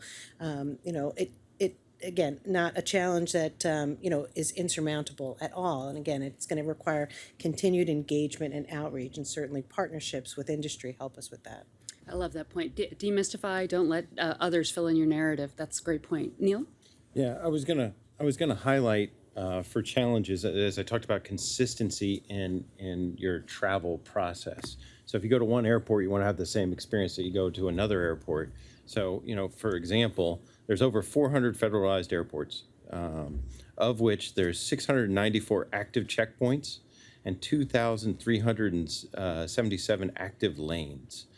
250 of those have TSA PreCheck, and then 1,623 actually have standard processing along with some blended. So that's a combination between the TSA PreCheck and standard processing. So that's a challenge for us, is to make sure that that process and that experience is the exact same thing when you go there, and along with the training of 60,000 officers that you have to go through and put in place. The other thing I'll highlight as another challenge is the amount of IDs that we see, and where technology can support us in this. And that's, so there's 56 states and territories and jurisdictions. We estimate there are over 2,800 different variations of IDs that we can see at a checkpoint that can be presented as acceptable forms of ID for us. That's where technology helps us. Excuse me, and our credential authentication technology is takes that and allows that automation to help us determine fraud, and helps us determine that technology, if that identity is accurate. And that's where, once again, where Diane had mentioned on the facial. So we were taking what was done and demystifying it of this ID that's being presented. Is that truly who that person is? The system can do that better than what an officer does, and that's what the officer does today. So we're really just automating that process of the officer in that place. But getting out ahead of it, explaining to people what that process is, and ensuring that it is not, not being retained. Once it's being used and done, that data is discarded at that point. It's no longer needed. I might add one more challenge to the list, and this is something I saw quite a bit in my career, and I know you all have seen examples of this as well. When leadership changes over, there are often new priorities, new requirements, things that are on a 5-year plan get cut off at year 2 and started over. I would argue that right now, both of you are frankly in a really pretty decent position comparatively. Obviously, Acting Commissioner Miller has longevity with the agency, its priorities, where it's going, and very much is invested in building it for the long term, not just the quick sales point to make sure that they're able to demonstrate forward motion on absolutely everything. And similarly with Administrator Prikoski just being reconfirmed, you're in a really great place to get some longer term movement, which is frankly unusual quite often in these spaces. Moving to our next question, and Neil, you actually mentioned a little bit at the beginning of this. Customer experience has long been part of the discussion when you're talking about screening environments. People always ask, why can't you do more about what that experience is? My experience, both as a personal traveler as well as in government, is most people in the public, when you ask them that, they really mean the entire continuum. Yes, security checkpoints or the FIS on entry are important to that, but they really mean from the time they check in on their app at home on their couch, all the way till they get on the plane, or when the aircraft arrives, till they actually physically leave the airport. This requires a really important close coordination, both between government, the aviation industry, as well as wider industry, to figure out how all those pieces knit together and work out. Would love for each of you to maybe share 1 or 2 examples that you've really enjoyed where you've seen this just work in such a good way. Something that mattered a lot to you, or a way that you thought, that's a model I can continue to build off from here. And I will see who answers the question first. I'm happy to start, because Patty, I think what you're talking about is this idea of total experience. Yeah. We talk a lot about customer experience. We talk a lot about user experience, employee experience. There's all these, terms that get thrown around. But really, in the end, what we're focused on is how do we feel at the end during this transaction or activity, and at the end of it, and that the totality of that, really drives how much we trust government at times. And I think you're 100% correct. People are not great at distinguishing who is responsible for which aspect of this journey. It's the whole thing. And I think the sooner we all are thinking about the whole thing and our role in it and collaborating, we're going to do better on this. When you think about it from the administration's perspective on customer experience, executive order, or the president's management agenda, you end up, I think there are times where you can get kind of bogged down in some of the bureaucracy around it. And the reality is that's what sort of people, the traveling public, feel like gets in the way today, but we can get very caught up in that. So we have to be out there talking to people and understanding what the biggest pain points and challenges are, to the extent that we're able to take steps out of that process or take the redundancy out. Or I love, Neil, how you talked about having a consistent experience, because can be very different. And that can be very frustrating, because as soon as you're used to one thing, it's changed. And I think that kind of erodes that trust as well. So if you're able to find those areas of consistency, or at least help people understand why it can't always be consistent, now, and we're doing better. To the extent that we can use technology to streamline a process, that's great. The idea that you could check it on your phone and you can use biometrics to speed through the process. I think if people have an understanding of the data and the privacy and those implications, people will take those things, because the value is really there, and that drives that total experience. Neil, would you like to go Sure, next? I'll keep going from there. So I'm going to make a shameless plug, and that is our innovation task force that TSA has created. So we have a task force that looks at innovation, and the beauty. One of the things we recently changed, we're very open about how we use our fees and how we use our money. TSA PreCheck fees we can use for innovation, and this is a place where we're testing things out, trying to enhance the experience. This is where we do our biometrics pilots. Those are in the PreCheck lanes. So we do a lot there. But the innovation task force that we run, there's broad agency announcements every I think there's 2 a year that we look for examples of technologies that we can test out and things that we should look at. So I challenge industry to think what would be good that we can test. If you haven't been to Las Vegas, we have our innovation checkpoint there. And we test out different things, self-screening, e-gates, different technologies that we're going to start to look into. But that's the beauty, that's another benefit that we have with TSA PreCheck, is the ability to do those testing and put those out and try real-world tests with that. But do challenge industry to provide us your input, your suggestions. What can we do? What can we do better? I guarantee everybody here has traveled, and you all have had different experiences, and we'd love to get your feedback on that too. But those are places that we really, really encourage. Certainly when it comes to the customer experience, it is a priority of ours. However, we start with security. Certainly with the biometric mandate that we have going back to the 9/11 report, and outcomes, and solutions that had to be developed. I think, there's two non-starters when it comes to, developing a program. And one, we can't sacrifice passengers' privacy or data security for their convenience. But their convenience is important. And the other thing is, we cannot come up with a solution that impedes commerce or slows it down, even remotely. We have to be working those hand in hand. So in the execution of the program, and this is where the beauty of the biometric entry-exit program, again, it almost sounds like it was overnight, but I think to your point, right? We go back to 2004 with U.S. Visit rolling out, some major investments going up to then, but 10 years of testing in what the right modality was, and that's where we landed on facial. Because taking a selfie, everyone knows how to do it, and it's not intimidating. It's not scary to passengers, and can be part of a seamless process. And at the same time, making sure that anything else that we add into that process isn't going to create unnecessary redundancies in things that we already have the ability to capture. But with all of the data that we receive, advanced passenger information, again, speaking to the air and maritime environment, the land border is still an environment that we're working on in terms of advanced information, and as well as in part for some of our facial biometrics in the vehicle lanes.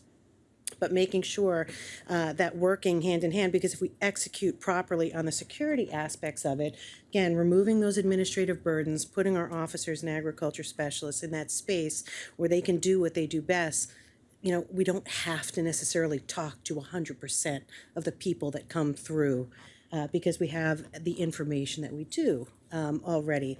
And we can give them the opportunity to be more discerning, use, and I think mentioned earlier by former EAC Owen, the risk assessment, that we highly train people to do this type of work, and what can we do to automate the rest of the processes. And I think as Neil mentioned earlier, especially with the facial biometric, we've automated something we were doing manually for decades. Picking up a passport, looking at the individual, and making a comparison with technology that's better at doing it than the officers themselves, which is okay. Because again, their role really is to talk and determine intent. I just want to give actually, Diane's being too humble. CBP, I think, did two things particularly well in this space. Number one is way back in the day when they said, I've got all these people coming to me saying, I can't do biometrics on entry, it's too hard, or these things are going to be too hard. CBP said, look, I'm not going to do a regulation. I'm going to put the provisions into the CUG that basically tells all the airports, if you want to send me the information this way, here's how you do it. And by the way, if you do it this way, I'm going to save 30 seconds a passenger, which means I can completely redeploy and I can move more people through for you. Pretty much everybody took you up on it. That was number one that I thought was pretty brilliant. Number two is when we started biometric entry and exit, airlines were not excited about exit in any way, shape, or form and wanted no participation.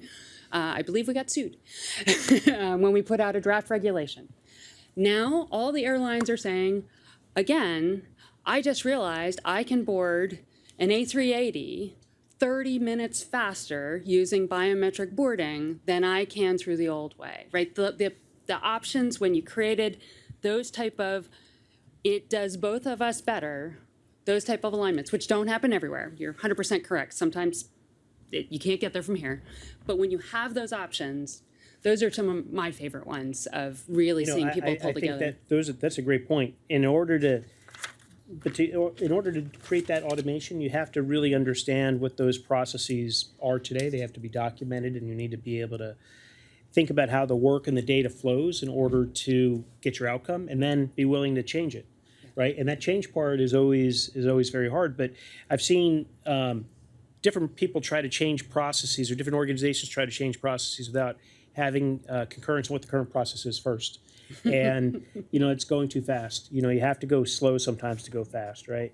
If you're able to slow down and have things documented, if they're not, now you have a great foundation to innovate and automate on. So I think the fact that we're having the conversation, we're talking about the steps, it needs to be well understood what they are, so they can be changed in a way that makes sense, not just for one organization and one process, but fit across the entirety of the ecosystem and the different parties, as you're describing, the airlines and the airport and all the agencies that work in an airport.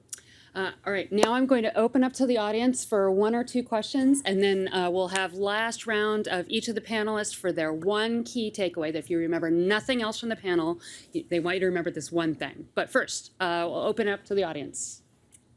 Sir. Question. Both Diane and Neil referred to the test at McCarran. Can you elaborate on that? Because as I understand it, that's part of what you're describing is the touchless passenger experience. Can you explain what you're doing there? And is it proof of concept, or are we expanding to other airports as well? So in the McCarran is actually we're testing out mostly at the checkpoint. So there's a lot of new technologies there, whether it be, like I said, self-screening, queue management, those type of things inside of there. The two airports we're doing a lot on biometrics is going to be Atlanta and Detroit right now. Those are the two big ones that we have. Atlanta being the biggest one, partnership with Delta, and of course CBP. But that's the big one where you can drop your bag off when you pull up to the curb, drop your bag off with your face, and it associates your bag with you, which is also an ICAO requirement. And then when you get to the checkpoint, when you go there, then you can show up with your face. It's checked against gallery. Yes, we check against you. Compare the two. You're on the manifest. You can go forward. And then the next one is at the gate. Yes, you're on this plane. Move on. And as Patty said, you can load the plane much faster that way too. Well, just a touch back to what you said, Dan. Compliments to John Wagner, because when he took that on, it wasn't very popular. But phrasing things the right way and working with industry was one of the things I think we witnessed there. And the progress was just incredible. Yeah, just to say, I mean, I think the cost avoidance, frankly, Yes. with what it was when the legislation was written, Yes. to ultimately the solution that was developed, it's truly incredible in a seamless way that doesn't. I mean, there's investment that has to take place. I mean, we've seen that, and we're working with the industry, the airlines and the airport authorities to get over the finish line with exit. But what it could have meant to the industry, entire reconfigurations of the airport environment. So it's pretty incredible. 100%. Yes, the early days were all about when are you going to stand up something on exit that looks just like entry, and we all said, So I have nobody's going to refund that. a question. Yes, go ahead, Luke. Just traveling recently, and it seems like every time I travel, I'm always amazed at looking at this line of hundreds of people in the non-pre-check line, and then people just sort of blowing through pre-check. And I guess two questions there. One is, do we have any sense, any analysis that's been done on the percent? I think you said 30% of the 70%, if they were to apply, would most likely get through. And then has there been any experimentation on maybe, again, customer experience as to maybe other ways to encourage them to apply so that we can get more people into the Trusted Traveler program? Sure. So a couple areas there. We are doing, one of the things in the TSA Modernization Act was required us to get additional vendors. So we have 2 new vendors that will be coming on for enrollment in TSA PreCheck. So hopefully we're getting into a bigger audience. I do think we can increase the numbers. I said 30%. I think we can get to 45% and still probably manage that population. And the way I kind of look at it, going back to Diane's point about security, is we are taking 45% of the population that we know a lot about, and we can really move that population through pretty quickly and then focus our attention on the other. So is the constraint just the ability to actually process them in a pre-check environment, or is there out of that 70%, if they all applied, 60% of them would be eligible? The vast majority would be eligible. Wow. Yeah, vast majority would be eligible. And would you want them all? Absolutely. And The more we know about that's coming through the checkpoint, again, I'm just absolutely. curious about, is there a thought that maybe the reason why that it's still at 70% is because of that customer experience, or whether it's a phobia of the government trusting with their data, or whatever it is that's not encouraging them to do it? Because certainly when you get to the airport, they should be motivated. Right. Yeah, we're looking at some other things like, so now when you do an enrollment, you have to go to an enrollment location. So you have to go off-site, you have to schedule some time to do that. We're looking at it kind of, I think it's similar to the CBP model of when you get to the, in Journey. So you can do it at the airport. You can at least enroll at the airport, capture your information. You may not get you're not going to get the benefit right then, but at least you'll get your application in while it's fresh in your mind. So we have done some of that too. I think we'll continue to push that, make enrollment easier. Yep. So I would argue the other half of it is, especially with the changing traveler dynamics right now, you're having a lot of people who don't travel all the time. And for them saying, so I'll get there half an hour early and avoid a cost, that's probably what you're battling against, right? I know for years I had to, given what my former job was, I had to browbeat my parents into actually getting pre-check, because I was like, you have to get it. And they said, but we're retired. It doesn't matter if we just wait an extra whatever. And I made them do it anyway. So, question over here. Yeah, maybe a little more lighthearted to end today. What happens to all the stuff that's collected? The shampoo bottles, the wine corks, the scissors, and even from CBP's perspective, even the contraband and things that are not perishable. What eventually happens to all this stuff? I'll give you that one. Oh, thanks. Well, there's a pretty specific statute regulation and policy with respect to what the items are. Certainly contraband, likely destroyed, but then there's certainly the forfeiture process. I'm sure everyone's familiar with the auctions that occur for some of the larger items or things, but pretty detailed, complex processes for what happens, to items, perishables, likely destroyed, animals, other things, potentially. We did give the cat back. We gave the cat back. Was there a second one? Well, there was a dog. A dog. We think it was a Chihuahua from the images, but yeah, we did give it back. It was in the backpack. So in addition to that, TSA actually has a very interesting piece of legislation. It's actually called the loose change provision. Because you would not believe how much money gets left at the checkpoint. And TSA is allowed to retain it and reinvest it. And so they can actually make improvements that are supposed to go to the customer experience at the checkpoint with the loose change. I do highly recommend if you're on Instagram. Our Instagram account Yes. is very, very popular, and It's it's impressive. very, very fun too. If you want to follow it, you get a chance to see a lot of these different things that are identified. And recognize what a hard job those guys have. All right, with that, we're going to do last round. Your key takeaway. Jonathan, I'm going to start with you. I think the technology is important. Technology platforms, low-code capabilities, are really important in terms of making things work less complexly and easily from a customer's perspective and agency's perspective. But the technology is not the hard part, right? We can all acquire these things. The hard part is understanding that process, understanding the workflow, making those workflow more effectively. That takes time, and it takes patience, and it takes a lot of communication across many organizations. And we start these projects, I think that's where we should be focused, and let the technology follow in a lot of ways. Neil. Innovation. I keep going back to innovation. I think we have a lot of areas where we can do some automation. We are, from a standpoint, we are looking to get our officers paid more, and we are hopefully going to do that in this next Congress to get them paid, pay equity, pay parity, however you want to phrase it. However, you can't do this all with just officers and with manpower. You have to do this in combination with technology. So areas that can help us save that manpower. That's probably the big takeaway for me. Diane.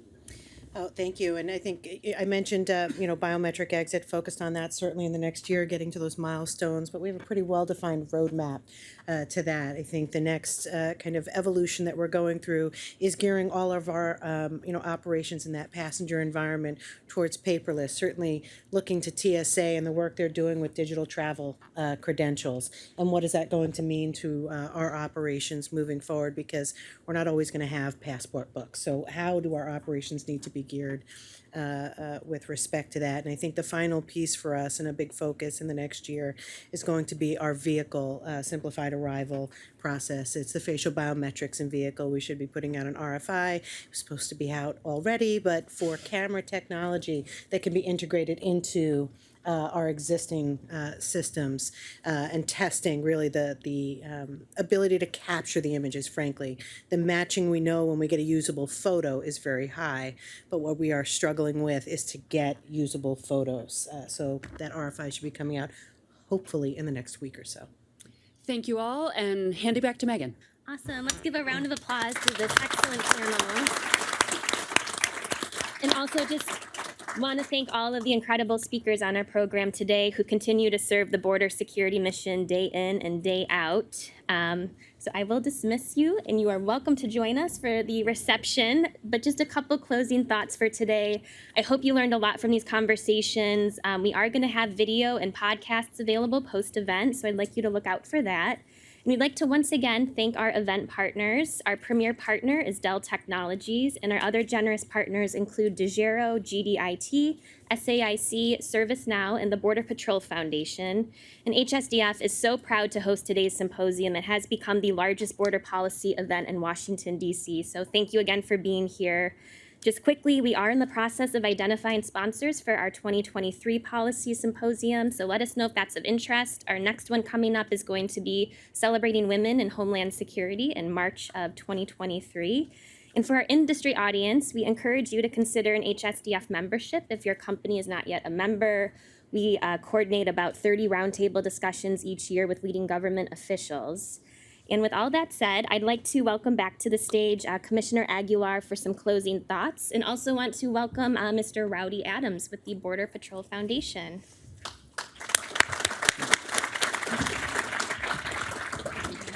You're going to put me at the stage with Rowdy Adams? Oh, boy. I think I can go here. Well, listen, in all seriousness, I want to take the opportunity to thank everybody here for joining us. I think the fact that industry can have a direct conversation with all these SMEs is just absolutely outstanding. And I can tell you, as operators that we are, industry is a tremendous partner. We need you. We need you, we value you, and especially on the innovation part of that. Now, the reason I asked for Rowdy to come up here with me also is because Rowdy is the president of our Border Patrol Foundation. I'm on the board, but the Border Patrol Foundation is a tremendous, tremendous asset to the men and women that are out there. We started out this morning by recognizing them. We started out by talking about some of the stressors that they're under, some of the challenges that they have. And with Rowdy here at my side, I felt it was appropriate to kind of bookend the opening with the closing. And again, thanking all the men and women out there, and anything that you might want to add, Rowdy? Just real quick. So, we started off this afternoon with a moment of silence. So that agent is Raul Gonzalez. Lost his life yesterday morning. Raul left behind a wife and 2 kids under the age of 18. Sad state of affairs. But the Border Patrol Foundation, thanks to generosity and support, we're going to put those 2 kids into our partnership, our silent partnership program, which is a scholarship piece, and they will not have to worry about college when they get ready to embark on that endeavor. So over the course of since the inception, $2.3 million have gone toward financial assistance, have gone toward the scholarship piece for those children. We don't want to make sure that we forget any of those, and the families as well. So I recognize that we are, Patty didn't lie, by the way. She just didn't realize we were going to get up here and do this piece. But we recognize we're the last people to stand between you and happy hour. So for 5 $1,000 donations, we'll let you go. I'm looking for 5. And he will hold you. No, thank you very much. Appreciate the opportunity, Chief. All right, thank you. Thank you, everybody. Appreciate it. Thanks for joining us. Today's program was produced by the Homeland Security and Defense Forum and made possible by the generous support of Dell Technologies, GDIT, SAIC, ServiceNow, and Degero.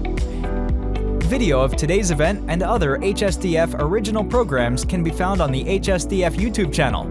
Subscribe today and enjoy hours of insightful policy discussions.